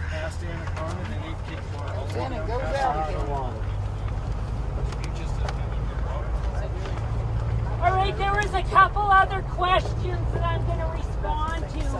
One, there was the question asked about the railroad beds that are located on the property. Have they been sampled? They were sampled in 2015. There are railroad beds located in OU1 that belong to the railroads. They are located on the other side of the highway from the plant itself. The railroad companies have done some soil sampling on those railroad beds, but the agencies have not overseen that sampling. So we'll be looking at resampling those railroad beds in the future. The reason I talk about them is they are part of OU1. From a weed perspective, this is about as ugly as I've ever seen. Oh, thank you. The third question was about the transformer station located on site. We went by it right at the beginning of the tour. And the question was, did we see contamination associated with that transformer area, power station area? The Montana Power and Northwest Energy has just completed a review of all of the documents, all reporting incidents to the state. There were no spills reported to the state during the operation of that substation. We're in the trying to determine if we need to do additional sampling associated with the substation. So we haven't got that far. It's a good question. We did do the record review of it. Oh man, there's such a big variety. This is the side channel of the river on your left here, and it forms a little island out there, and then it joins one of the main stems of the Clark Fork down here. And this dike that you see coming up on your left is the area that the river flows right directly into the dike, and that's an area that we did a lot of riprap to protect the dike. And you can see there's still quite a bit of stone there, and it hasn't washed it away yet. But the main channel is over against the bank, and it's only when the river comes up that it flows on this channel. Could you stop the bus? Stop! People want to take a picture of the beaver dam.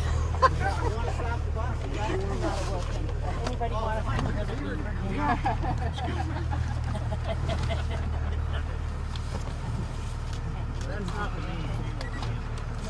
And everybody, all right, so I would like to point out that we are looking at the beaver dam. It was much larger last year. Of course, it was wiped out during the flooding this spring. The other thing that I think is important to look at here is how the landscape, and I know you may not have seen it, but the impact that the high water had this spring on this area. The number of trees that are gone, just the movement of soil. So at the high peak we had 57,000 CFS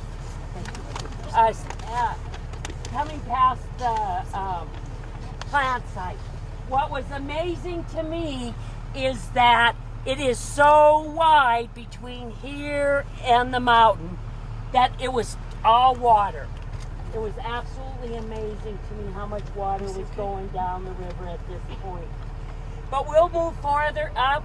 We'll get out of the bus so you can see how far the water came up on the berm. Thank you very much. You can move on now. Unless there's questions. All right, great. Thanks. This is pond 2 on your right. This is a 100-acre pond out here. This is one of the ponds that we had a discharge point on. Outfall number 1 is on the far corner of this pond. And the reason we had to discharge from this pond is because we couldn't put everything from pond 2 into the sequence, the flow sequence, to get it down to outfall number 3.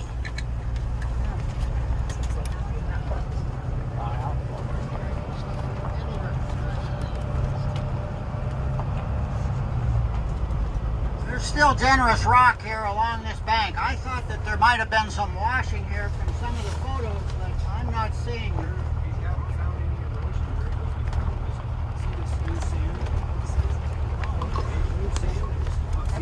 At the toe. Below there.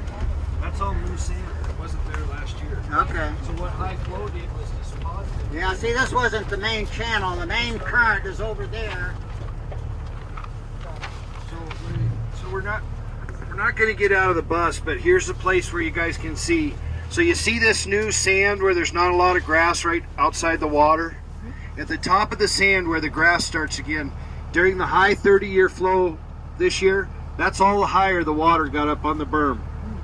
So there's still what you call 10 feet of freeboard was left of this berm. And now we're on the outside Clark Fork River berm. So there was a lot of it. Even if it got up to 100 foot, the new model shows there would still be 2 to 4 feet of headboard, depending on where you're at along this berm. If we're having a 100-year flow instead of a 30-year flow. Because, like Sarah said earlier, the water was just over the top of that island and just the willows were sticking out in the water and the trees, and the water was clear across to the bottom of the mountain. And it was loud, but it was all contained right there. But the main energy of the river was on the far side because this island was helping to dissipate the energy coming against this berm. And that island's natural. Now, normally there'd be a little colored water in this backwater. And so I'm pleased to see there's not any color in there. You remember the concern earlier when one of the dikes were leaking and there was coffee-colored water outside of the dikes? Well, I said that this has been going on for 50 years, and it's because of the leaching of the color bodies from our percolation through the ground matter. And that material is slowly going to leach away, and it indicates now that maybe we're getting to that point where most of that color has been leached out of the ground water, and because I'm not seeing any color out there. So normally this would be tea color in this backwater.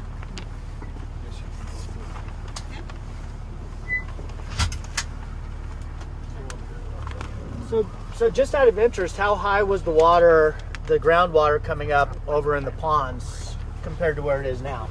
Because obviously if it's coming in, it's going up and then it's got to come out. So there wasn't any real ponded water right here, right outside the bus, but when we get around the corner, we'll show you a spot, and then it had come up about 2 feet.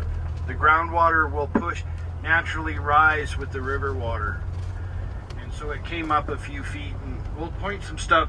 Most of it's around the corner, and then when we get to Pond 13A, about 2 miles down the berm down there, we'll stop at that location too and show you some more where some water was and where it's not anymore because it all has gone back down. So when it goes down, is it drawing anything into the river then? As the water drops down in the seeds, is the water going into the river? Is there anything being... Well, we tested it in May and those samples came back fine. So whatever, it didn't have contamination. It had some dirt in it because the dry dirt would have got pushed up and turned it tea colored, and then when it went back down. But you'll see, like Larry said, that side channel looks clear again. Right. But then it's been a long time, enough months since high flow, everything's settled again. Yeah, and many years since the plant's been operating.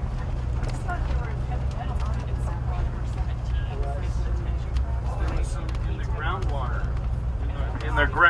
In the groundwater well was the only one that had an exceedance of like arsenic. All the surface water, including the elevated pond water, which was elevated, it was all okay. So Keith, we're stopping at 2A, right? Well, I thought you wanted to stop at the tension crack. Oh, well, that's fine. It's across from 2A, though. There's going to be some blue flags. Probably go past and have them go out the back of the bus. Because there's little...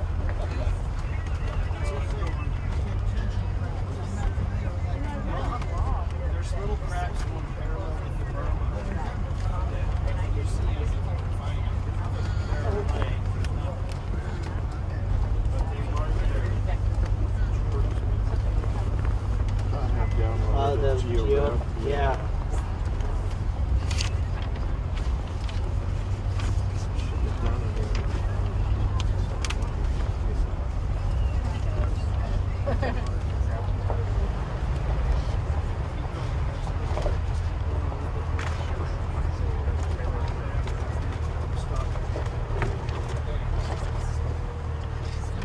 so this will be a place where we get off the bus for just a couple minutes. There's people that wanted to see the tension cracks on the berm. They're now behind us. So bail out of the bus and walk to the back of the bus. They'll be on the right-hand side of the road. You'll see a little pink flag, and the tension cracks are running parallel with the road. And then the ponded water from the gentleman's name, that just asked the question, see the little ponds of water out there now? Where they used to be a lot bigger this spring. That's where the water came up, and you see all that green grass. Those little ponds right there, well, they used to be connected this spring during high flow. So on your sheet, we're at 15, 16, and 17. And then number 18, the outflow is just right over there, but the tension cracks that people were interested in are right behind the bus. So we can all get out for a minute again.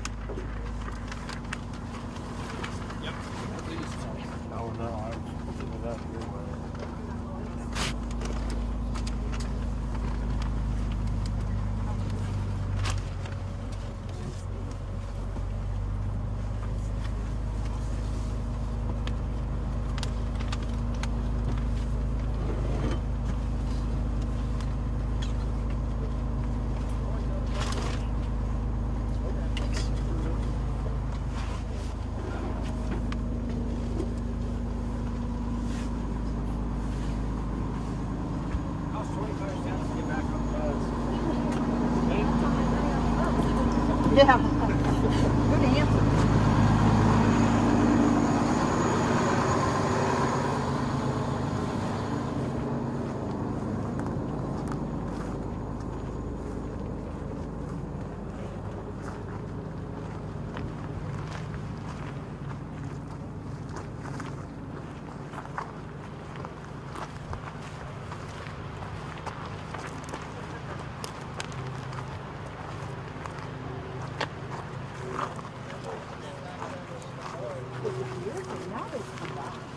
That's the good right there. That is, it kind of just devastating.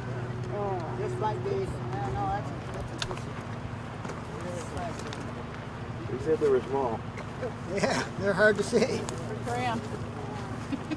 Yeah, but What are I we don't looking see at? anything. What are we looking at? Well, there's supposed to be tension cracks here, cracks in the dirt, and but I don't see what this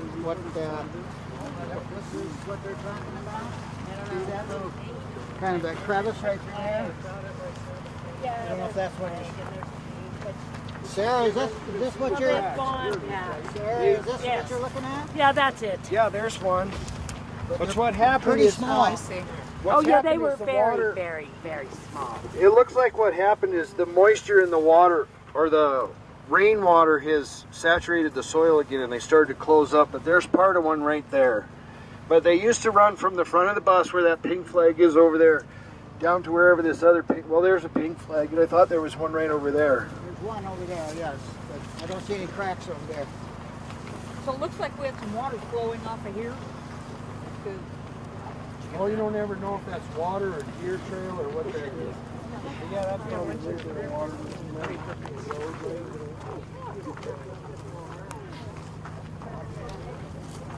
There's a lot.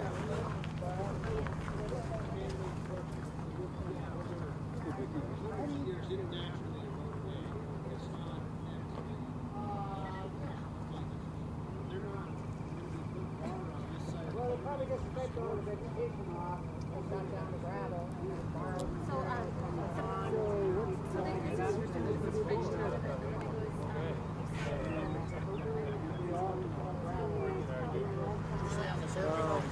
And then they had a certain slope that they built into the dike. Right.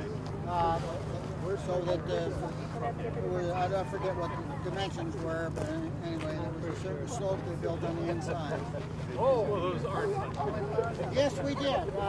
When we had problems with color showing up in the river,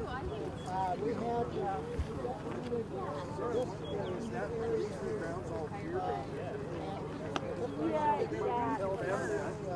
let me find my map. That wasn't what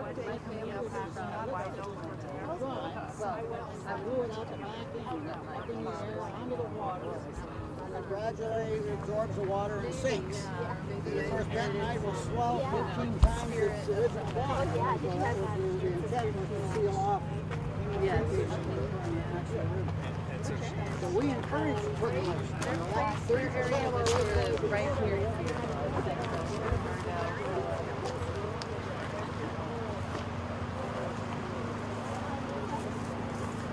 I will point out one thing here. We have this nursery shed here. Remember when we were doing the berm stability study, we actually got down into the berms. We took soil samples to see if there was contamination. And we also did some well work associated with the berms. So when you see the areas that are disturbed along the berm here, that's where we were actually doing the studies on the stability of the berms. How far did you go down? Oh, sorry. How far did we go down? I believe that we actually went to the bottom of the berm. Oh, really? Mm-hmm. So what's that white pipe over there for?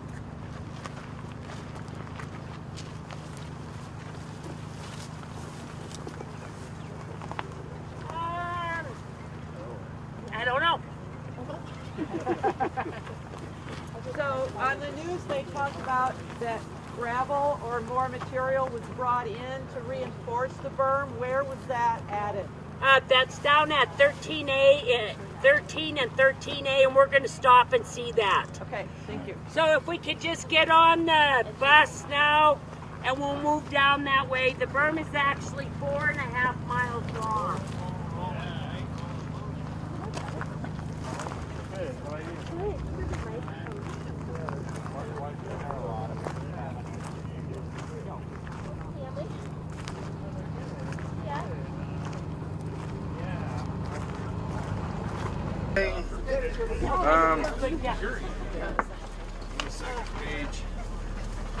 Anyway, out on the left-hand side is one of the fish sampling locations. 17. I'll grab mine. Yeah, so we're at 19. Oh, wait, we gotta get to LFL1. I got out of order there. Okay, just a sec. Keep going. Never mind. Amongst yourselves. Right there where the hand was in it. Yeah.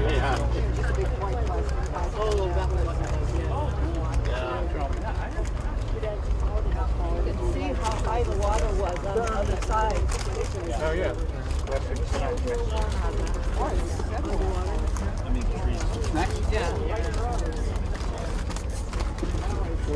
Yes, that.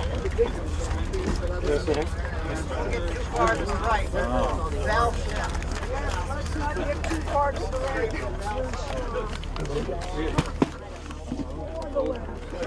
Okay, this is outfall number 1 that we discharge wastewater from pond 2.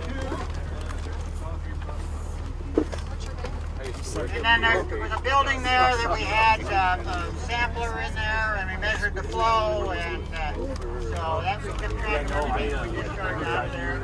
And the only reason we used outfall number 1 is because we couldn't get all the wastewater from 2 into the stream going down to outfall 3. And then the fishing sampling location was right on the left, right below outfall 1. So back there, what were the orange things in the orange steaks and the orange? The orange steaks? Yeah, there's some orange steaks. Oh, that's where they were taking the water and sediment samples out of the pond this summer. That's where they staked them to get the locations to access. What were the results of the fish sampling? All that data is still in the lab. We don't have the data back yet. It just happened like in late July and August. This is pond 7 on your right, a smaller pond. Yeah, well, there's dirt and there's some settleable bile sludge that accumulates down there, and that's probably what's causing that color. Do you think it's the same material that's from the No. A lot of dead things. Now there shows a number 2 outfall that came down this ditch here right on your right, but we never used that number 2 outfall. So we just used number 1 and number 3. So this is the entrance way that went out to the river. The discharge point is there, but we didn't use that one. Jerry, did you break? We didn't have to use that Point one. it right to you. This next pond is a long, narrow pond, pond 11. The sequence actually went 2 ponds east of here, went through 9 and 10, and then into 11. Then down to 12, 13, 13A.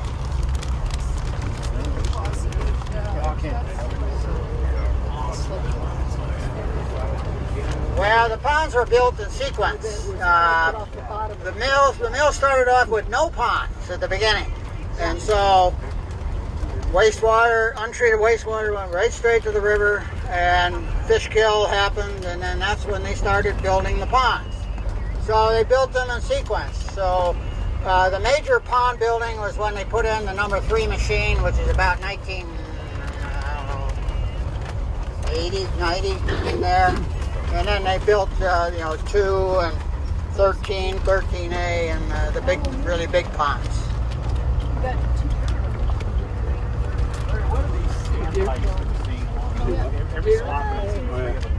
Well, if you see pipes along here extending out of the ground, they're test wells.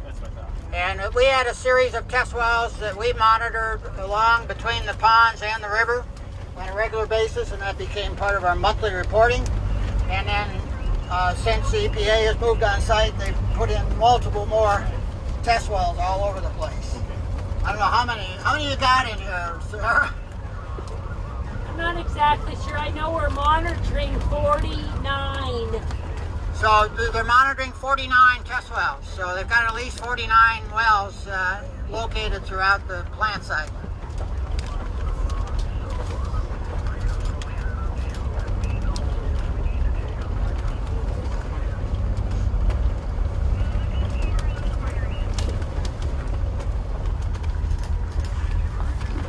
Here's a test well coming up right here on the left in front of the bus.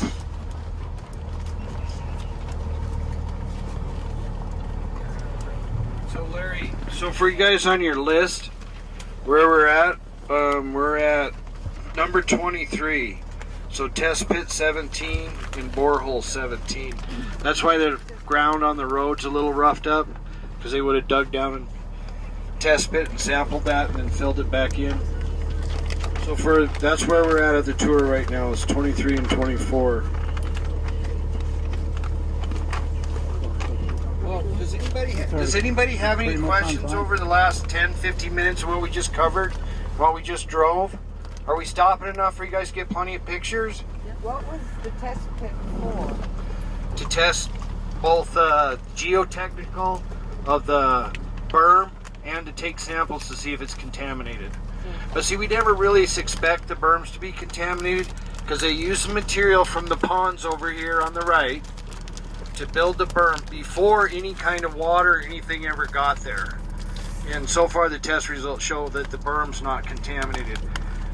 Mostly the berm study is to figure out the stability and how fast could it erode from high flow of the river. Because it is a man-made structure, and slowly over time it will wash away. It's not going to last forever. So that's part of it. But the test pits, instead of just doing borings, you know how you don't always get good recovery from your borings? So sometimes you also do a test pit right next to it, so you can do that comparison to see for geotechnical stability reasons. So the berm study I saw said that overtopping was not very likely, but destabilization of berms was a real concern. The berm's so tall that 100-year flow, it doesn't look like anywhere would it overgo the top, but the water could be up against the berm for a long enough period of time to saturate the berm and then make it weak, and then it could start to erode faster. So if you had a really long high flow season, which we did in 2011. Remember how long it was? This year was actually kind of short compared to 11, as amount of days it was. But then you could have a problem if it got up there and saturated it with water from the left side moving towards the right side. Plus, then the groundwater could come up on the right side and saturate it from the other both sides, and then it could potentially turn to mud and be weak. Any other questions before on the next stop here? Pretty soon, we're not too far for another get out. I know it's getting kind of hot in here. We're almost going to get out again. Okay, you can go.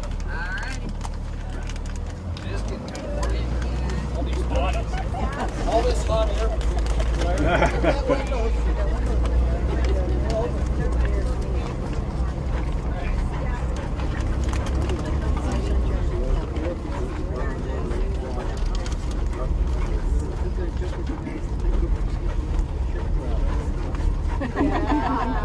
We should go out and have a picnic.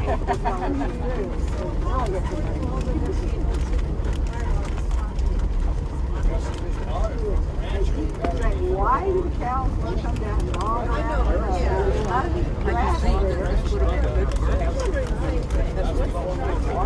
know, what food attraction?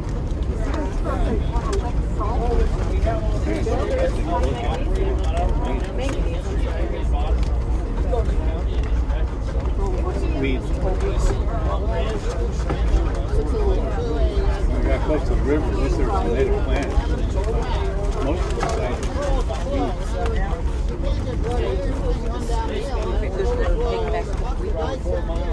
Yeah.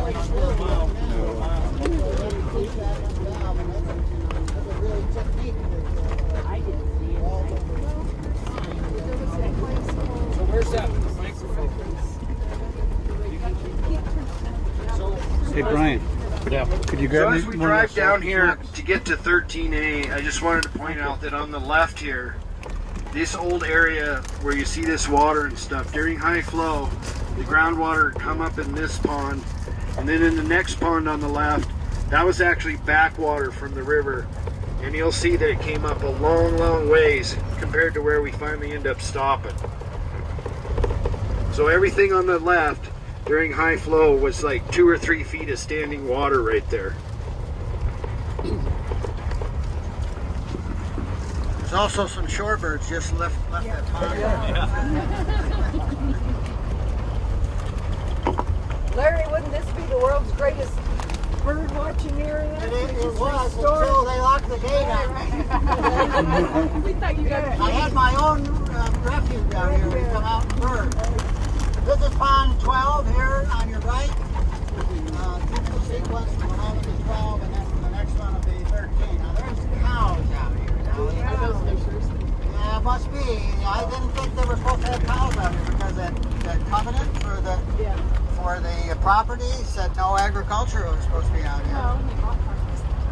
Well, not this land. On that side. It was on the other side of the Milwaukee Railroad tracks that he built. Right where his property is. He purchased that chunk of land going toward the mill from Mark Your Lane. Well, you know what the story is here. Did you get that open space bond and buy it? Well, you know, I testified at the county commissioners when they had the hearing on whether or not to put that on the ballot, and I brought this point up that this area out here is eventually going to become available, and I'd like to see restoration, and the open space bond might come and be important in purchasing some of this land out here. Probably good for access.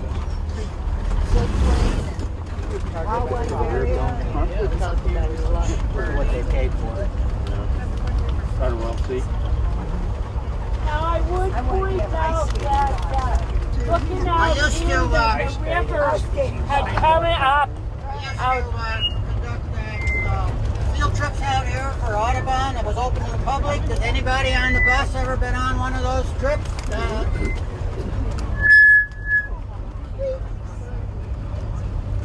So only one out of the 4.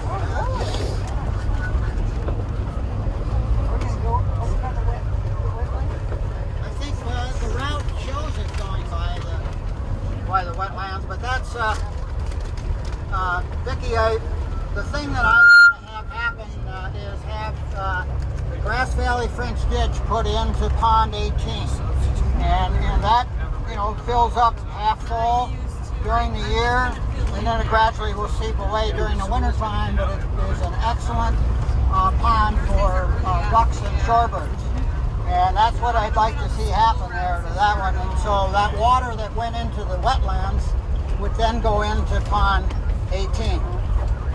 I wonder if Ducks Unlimited would be willing to lease that water.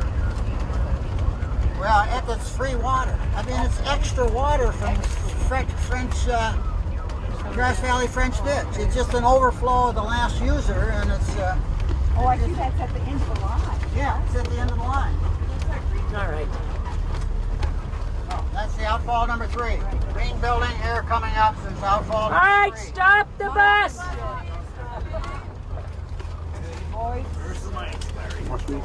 Hey, this is... Okay, we can get out here. Let's see where we're at on the list. This is where you put the dirt in.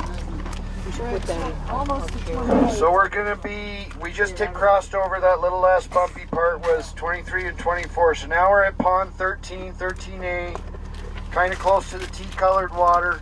And then outfall 3, which is number 28, is the green building right there. So 13A is off towards the right and behind us light. And then 13's right here on the right, and I see that I see 2 or 3 of Sarah's turtles on the logs out there. And I'm not kidding, they are out there if you look. We'll get out of the bus and you guys can walk around here. Immediately off the bus, out the front door, this is where the Corps engineer suggested the fill be put in. Sarah can explain more about that when we get off the bus. And then the tea-colored water was in this area too, right in front of the bus to the right and some to the left. So that's what Travis and the county wanted sampled. And then the 13A is out there at that green building. So we'll get out here for 10 or 15 minutes and everybody can stretch your legs a little bit.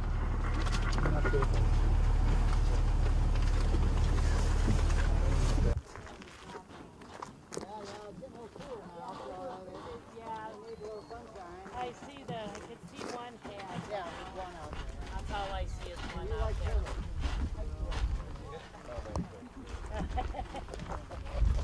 All right, so I will point out that in this area here, during the flooding in May, we actually saw some bubbling of groundwater coming to the surface. We could actually see soil flowing in that water, which is a concern.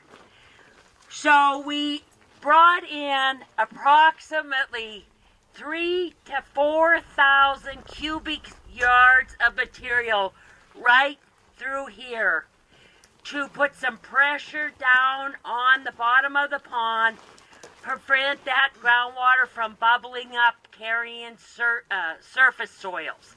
So all of this material right in here is new to this pond since May. Sarah, who paid for that? The potential responsible parties were responsible for conducting this work and paying for it. Now I'd like to point out on the other side of this berm is where you saw the tea-colored water in the photos on the news. So let's walk over here.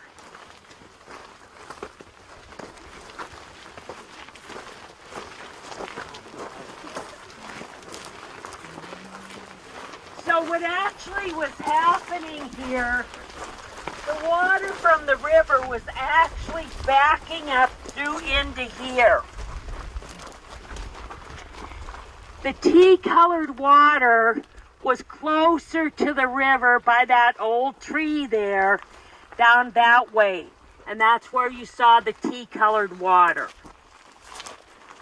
But what was amazing to me is how far the river water had come up through here and covered all of this grass and vegetation.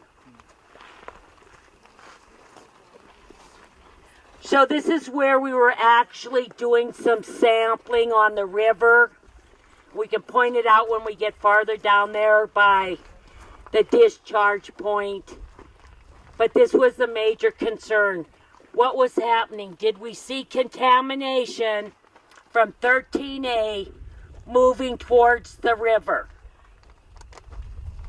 Did they put fill over here? No, there was no fill put over here. The only work that we actually did on site during that removal was right to the on my right hand side here in 13A. Any other questions about that removal? Have they gotten the results back from the sampling that they did? Oh yeah.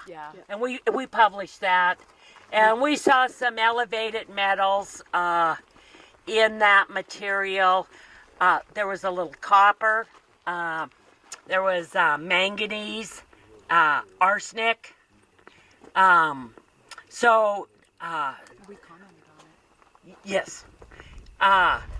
There was dioxin, but the dioxin was no higher up gradient than down gradient.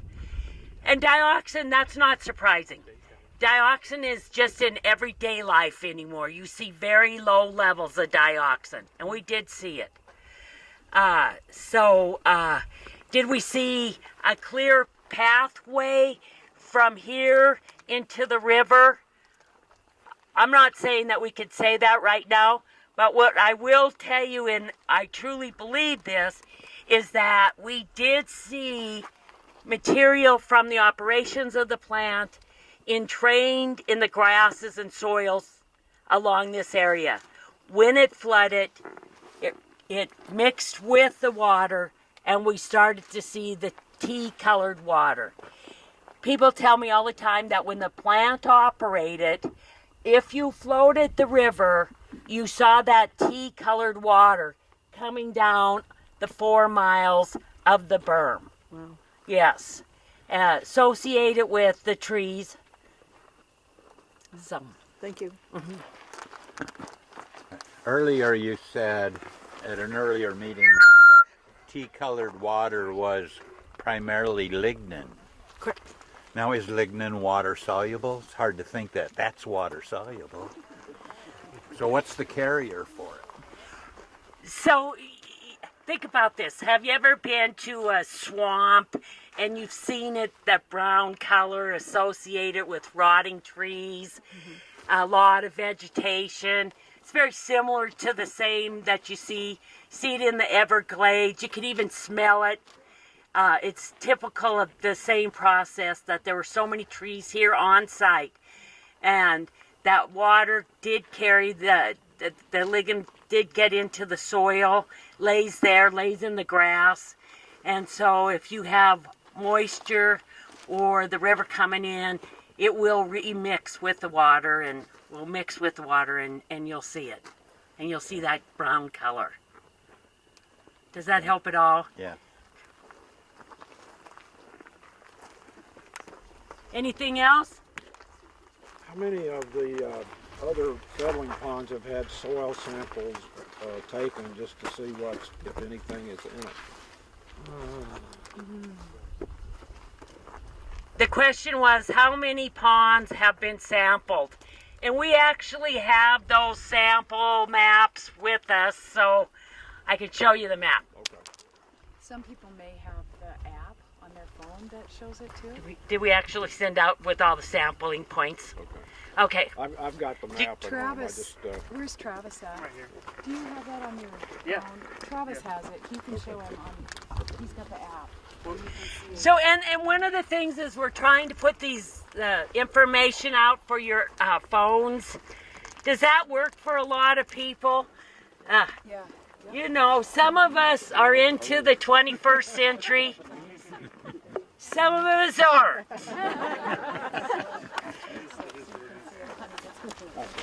here's the soil and sediment. You can see.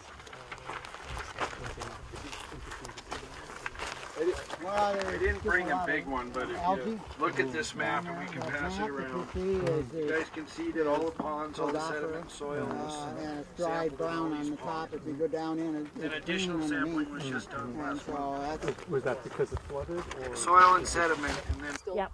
Yeah.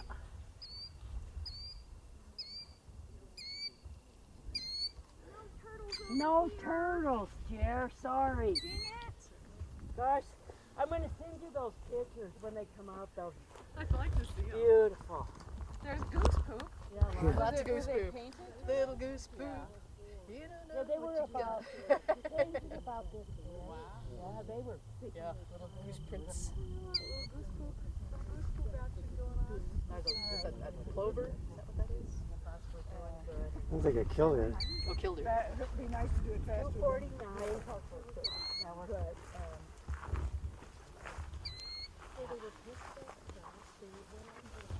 You see your turtle? No. Couldn't find anything. Oh, darn. They can jump in the water. Wildlife refuge. but you can see lots and lots of daphnia and amphipods swimming around down there in the water. Little tiny guys just swimming. I see great thick.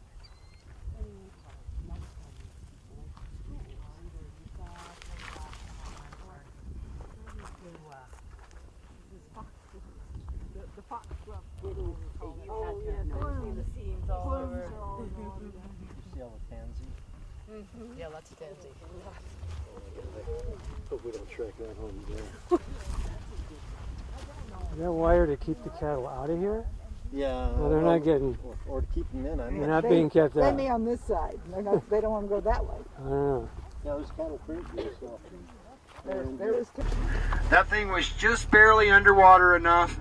You could still see the yellow through the tea-colored water, but that was that. So the high flow water just barely was over the top of that yellow cap right there. So you can tell there was a lot of berm left to go before it would have flooded the site. Unless it saturated, Unless it destabilized. came underneath, right.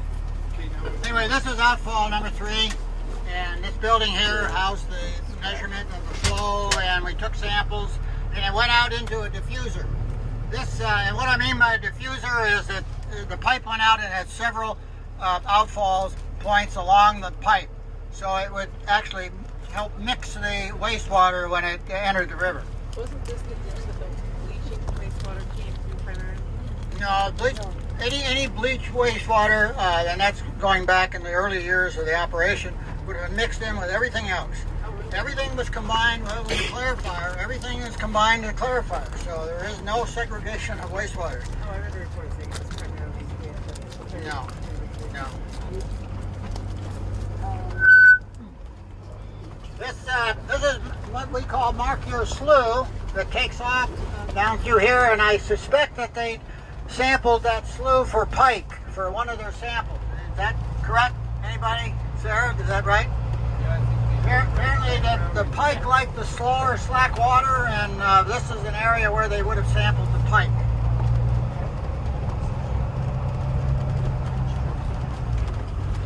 This particular fence along here was a fence that I put up for habitat to keep the cows out of the island out here. And interesting thing about it, that cable that I put on the top, I put that on there specifically to keep the elk and deer from knocking the fence down. Well, that shouldn't be any problem at all. Yeah, I don't know what's beyond that. There should be okay. So I'll point out as we go down the little hill off the berm here, we're going to go down onto the 100-year floodplain, and then out to the right. This is the last of the holding ponds right next to the river. Well, actually, well, there's one more 18 over there. 18, you look way off in the distance over there, about a quarter mile. That's where the 100-year floodplain is. Jerry, lift it up. They want to stop. And then off to the left here, just across the fence at the end of the slough, that was another fish sampling location on the river right there. Does anybody have any questions? That's the big dike. Okay, I guess go forward. Oh, Here's another test well coming up on your left. You can see the pipe sticking out of the ground with a cap on the top. That's one of the original test wells we had. That is one of the EPA test wells.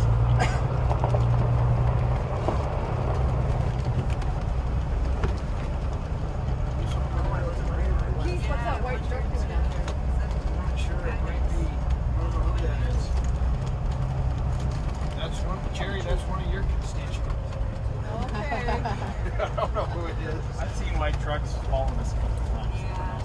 Yeah, there's people who have permission to be out here to fish and stuff. But they shouldn't have access. I don't know who that is.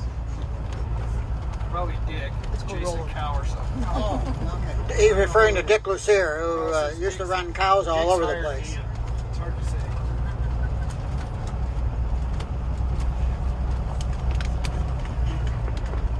Somebody the other night saying this place had been, that they'd accepted deed in lieu of payment or something for this.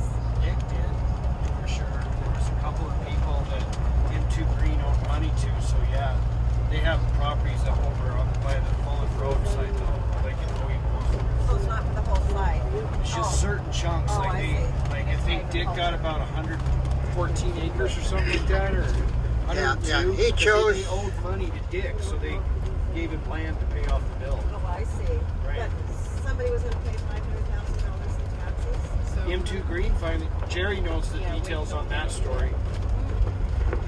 Now, most of the taxes have been paid, except there's now another year of taxes due now again, which are Half due. that goes to the school, and a quarter of it went to the fire department. Oh, I see. Okay. The school was really hurting for money, weren't they, Jerry? Yeah. Because he hadn't paid his taxes for like 3 years. He finally paid. So he being, The M2 Green. Might be a bad idea.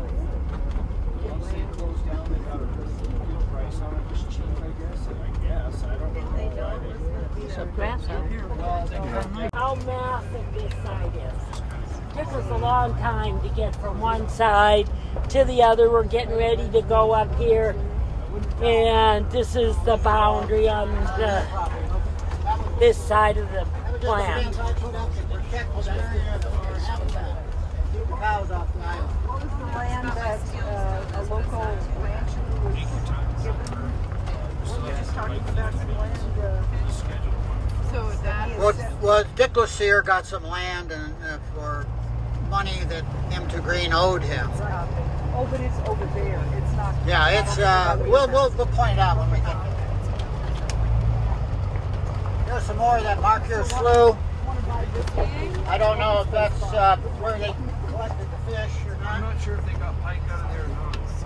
We'll have to wait and see exactly. FWP, we don't have any of their draft report or any of their data yet. We're still waiting for it. They just caught those fish in July.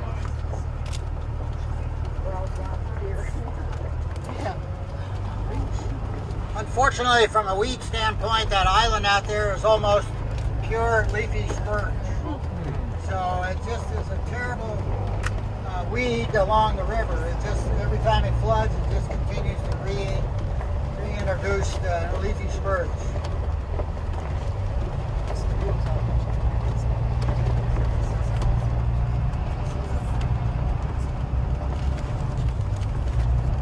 Again, this dike to your right is the 100-year floodplain, and that's the edge of Pond 18.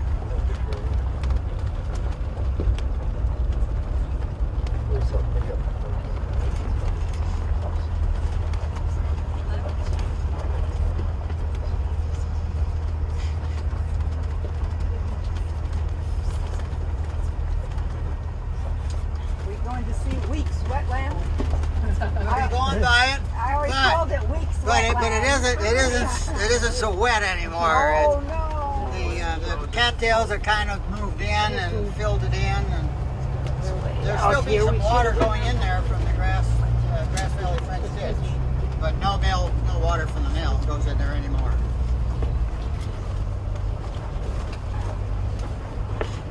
I always call this weeks wet. That we shifted the water around. I know. Yeah, that's right. 10 more minutes before we get back. This is where Alberta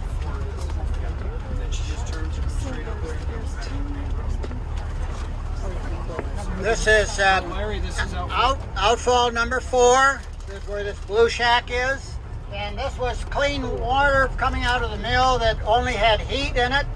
And we were to cool it down to ambient condition before we released it back to the river. I see there's some flow in there, which I'm a little surprised at. So it must be the Grass Valley French Ditch is making its way through the wetlands and coming out 004.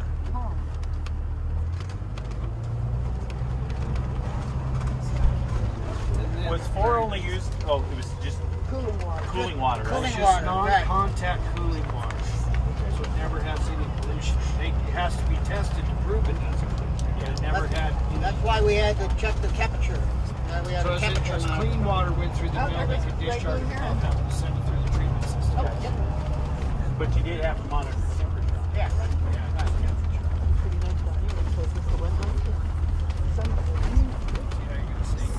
Once you rise up on the burn road, it's really good for you. Before you get to that burn road, you'll turn right.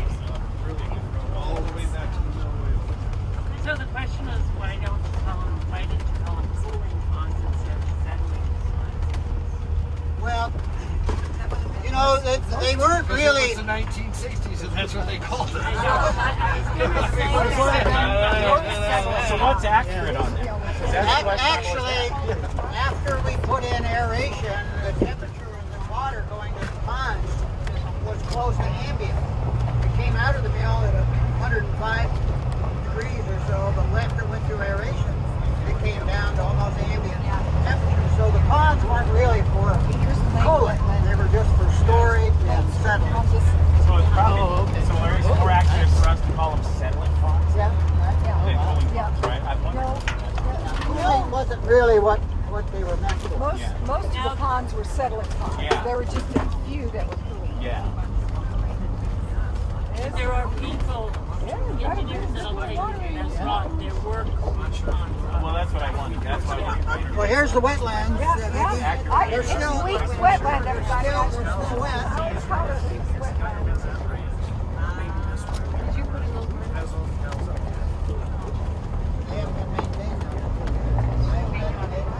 We're not going to get shot here, are we? This is actually the very northern end of M2 Green's property. That fence line right there. There's a chunk goes down there, though. Actually, there's a piece of land that goes down through there that just doesn't include trees. It's drawn to the mill. Hey, Keith, what's this structure back here? Is that a weather station? That used to be our ambient test station, one of our ambient test stations for hydrogen sulfide. Oh, okay. Like an air monitoring station. Okay. Now we're on the old Milwaukee right-of-way, the old Milwaukee tracks. The area to our left is owned by Dick Lucier. It used to be mill property, but it's now owned by Dick Lucier. We should have a round of applause for our driver for getting us around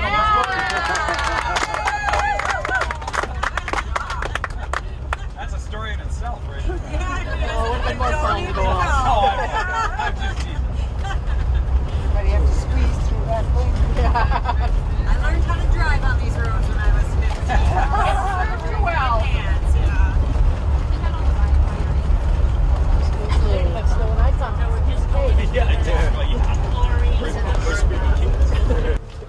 We're at let's see, we're at number 35. The solid waste basin G is right here on your right behind that yellow sign where that little mound of dirt is right there.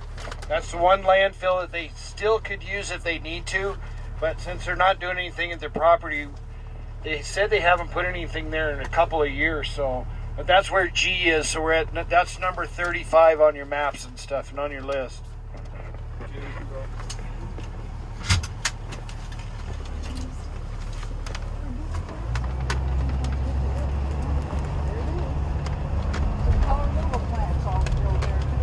That's a big building right there in front of us on the right. That's the color removal plant where they used to polish the water. Now we could remove color from the wastewater in that color removal plant, and we pumped it back into the mill for treatment. So would these the rapid infiltration basins here? They're all over the place. This is one right here to the right. And then there's another one up here on the left. You can see the berms around over here toward that barn. That's another rapid infiltration basin. How were those used? We would put water into those, well, they were gravel.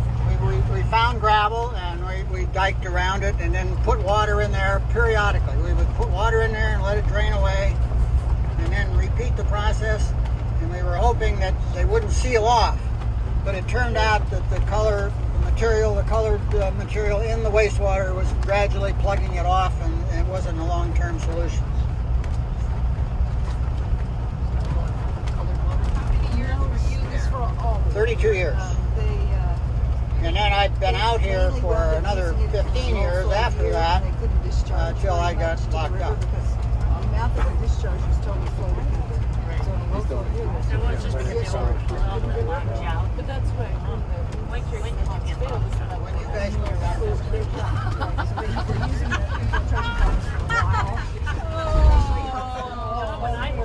well, an EPA the story I got, EPA didn't want anybody out here to cross-contaminate samples. And I knew it was BS, but I didn't have any say. Here's the color removal plant on the right. All it is used for storage for Dick Lucier's trucks.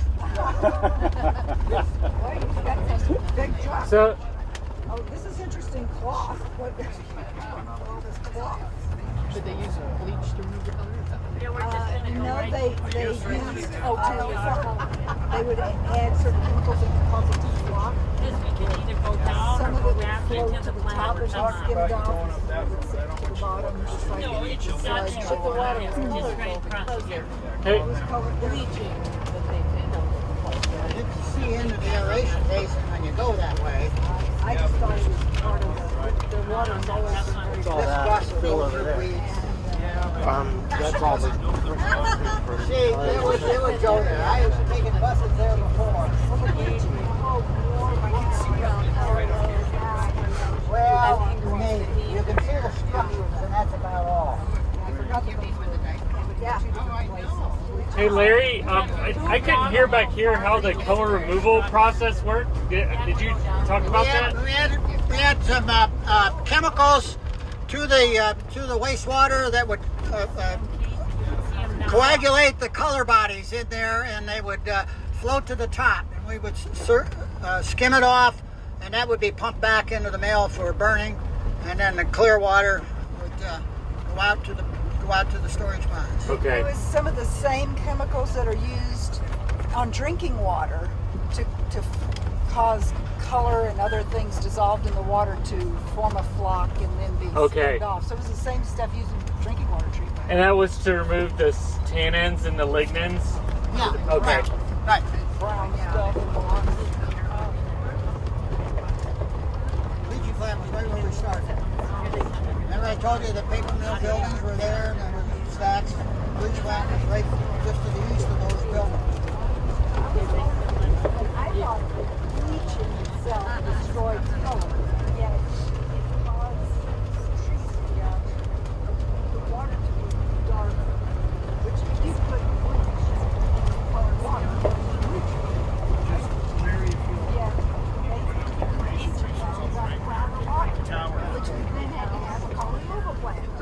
All right, off to your left, you can see those structures out there. Those were where the aerators were mounted, and it was just a disc, a cone-like disc with paddles on it to agitate the wastewater and mix water into the wastewater. And there were several of them. You can see there's, I can see 1, 2, 3, 4, 5, 6, 7 structures out there. There were those big ones that really threw the water like crazy. Then there was another pond further along where there were little ones in there. I know, but then we turn around. Oh yeah. We'll figure it out. You heard I'm not going all the way back down. Go by the building again. One more time.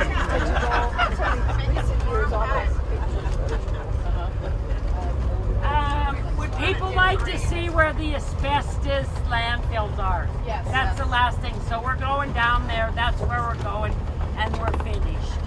Good. So the landfill we just passed, was that the only licensed one, or was the... What's the landfill back there with the yellow sign? Yeah. That's landfill G. That's one that still has a permit. Okay.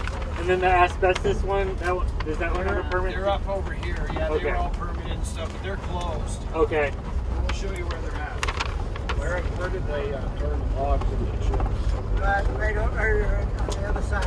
Most of the chipping operation has been removed, but it was back over there on the left. They had the big log deck out there and the big chipper. And the chipper ended up going up to Kamloops, I think up in British Columbia. Oh, that's just junk. There's always lots of junk around the pulp mill. We have boneyards all over the place.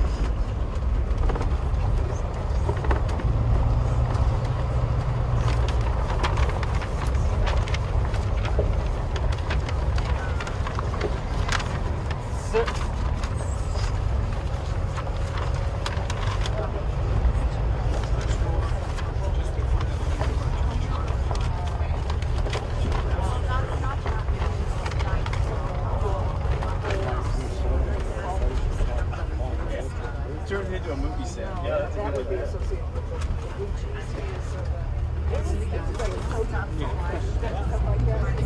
So, Larry, one quick question. What's in those little things there? Is that natural gas, or is that the little old red squares that have I meters in think them? that was fire water. Okay. I think that was for pressurized water for fire hose. I think that's what those red ones are.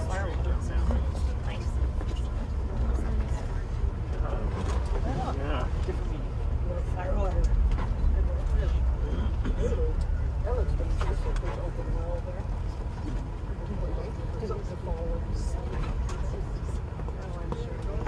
This is where they interrogated people with the really bright bulbs. That's why he's slowing down. You need a direction once he slows down. I've been there. This is where the yuck is. Oh, we're going into the center. We've been all around the edge. All right, this is where we're turning around instead of going all the way back to the berm. So the asbestos landfills are right in front of us. Right on the So right. would be on the right-hand side here. You can see the cap. You can see the yellow signs that are posted on the fence. And then there are some of these that are capped with clay. So if we went a little farther down, you would actually still see clay piles they use for capping of the landfills. Hold on, we're Deer, the deer are running and jumping into across our the house. asbestos field.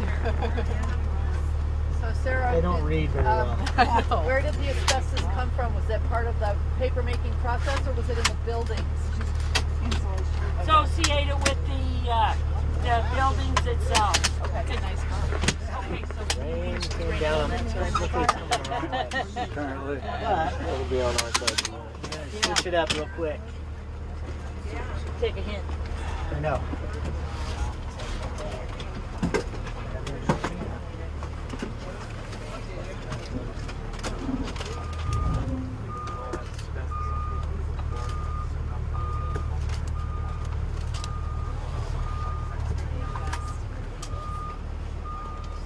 So you need a spotter? We came. We got lots of people to flush.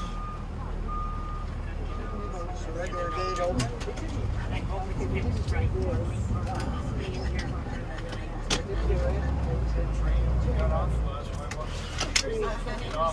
We actually should have turned it so you here, the aeration basin. Come back around here, and then down here, they're not currently going to go by the sludge stream, which is right, because we're right here. Around there. And then Yeah, thanks, Larry, for all your help. skip a couple of the last spots. my blue coat down so I can get it starting to rain. I gotta get out and get the gate.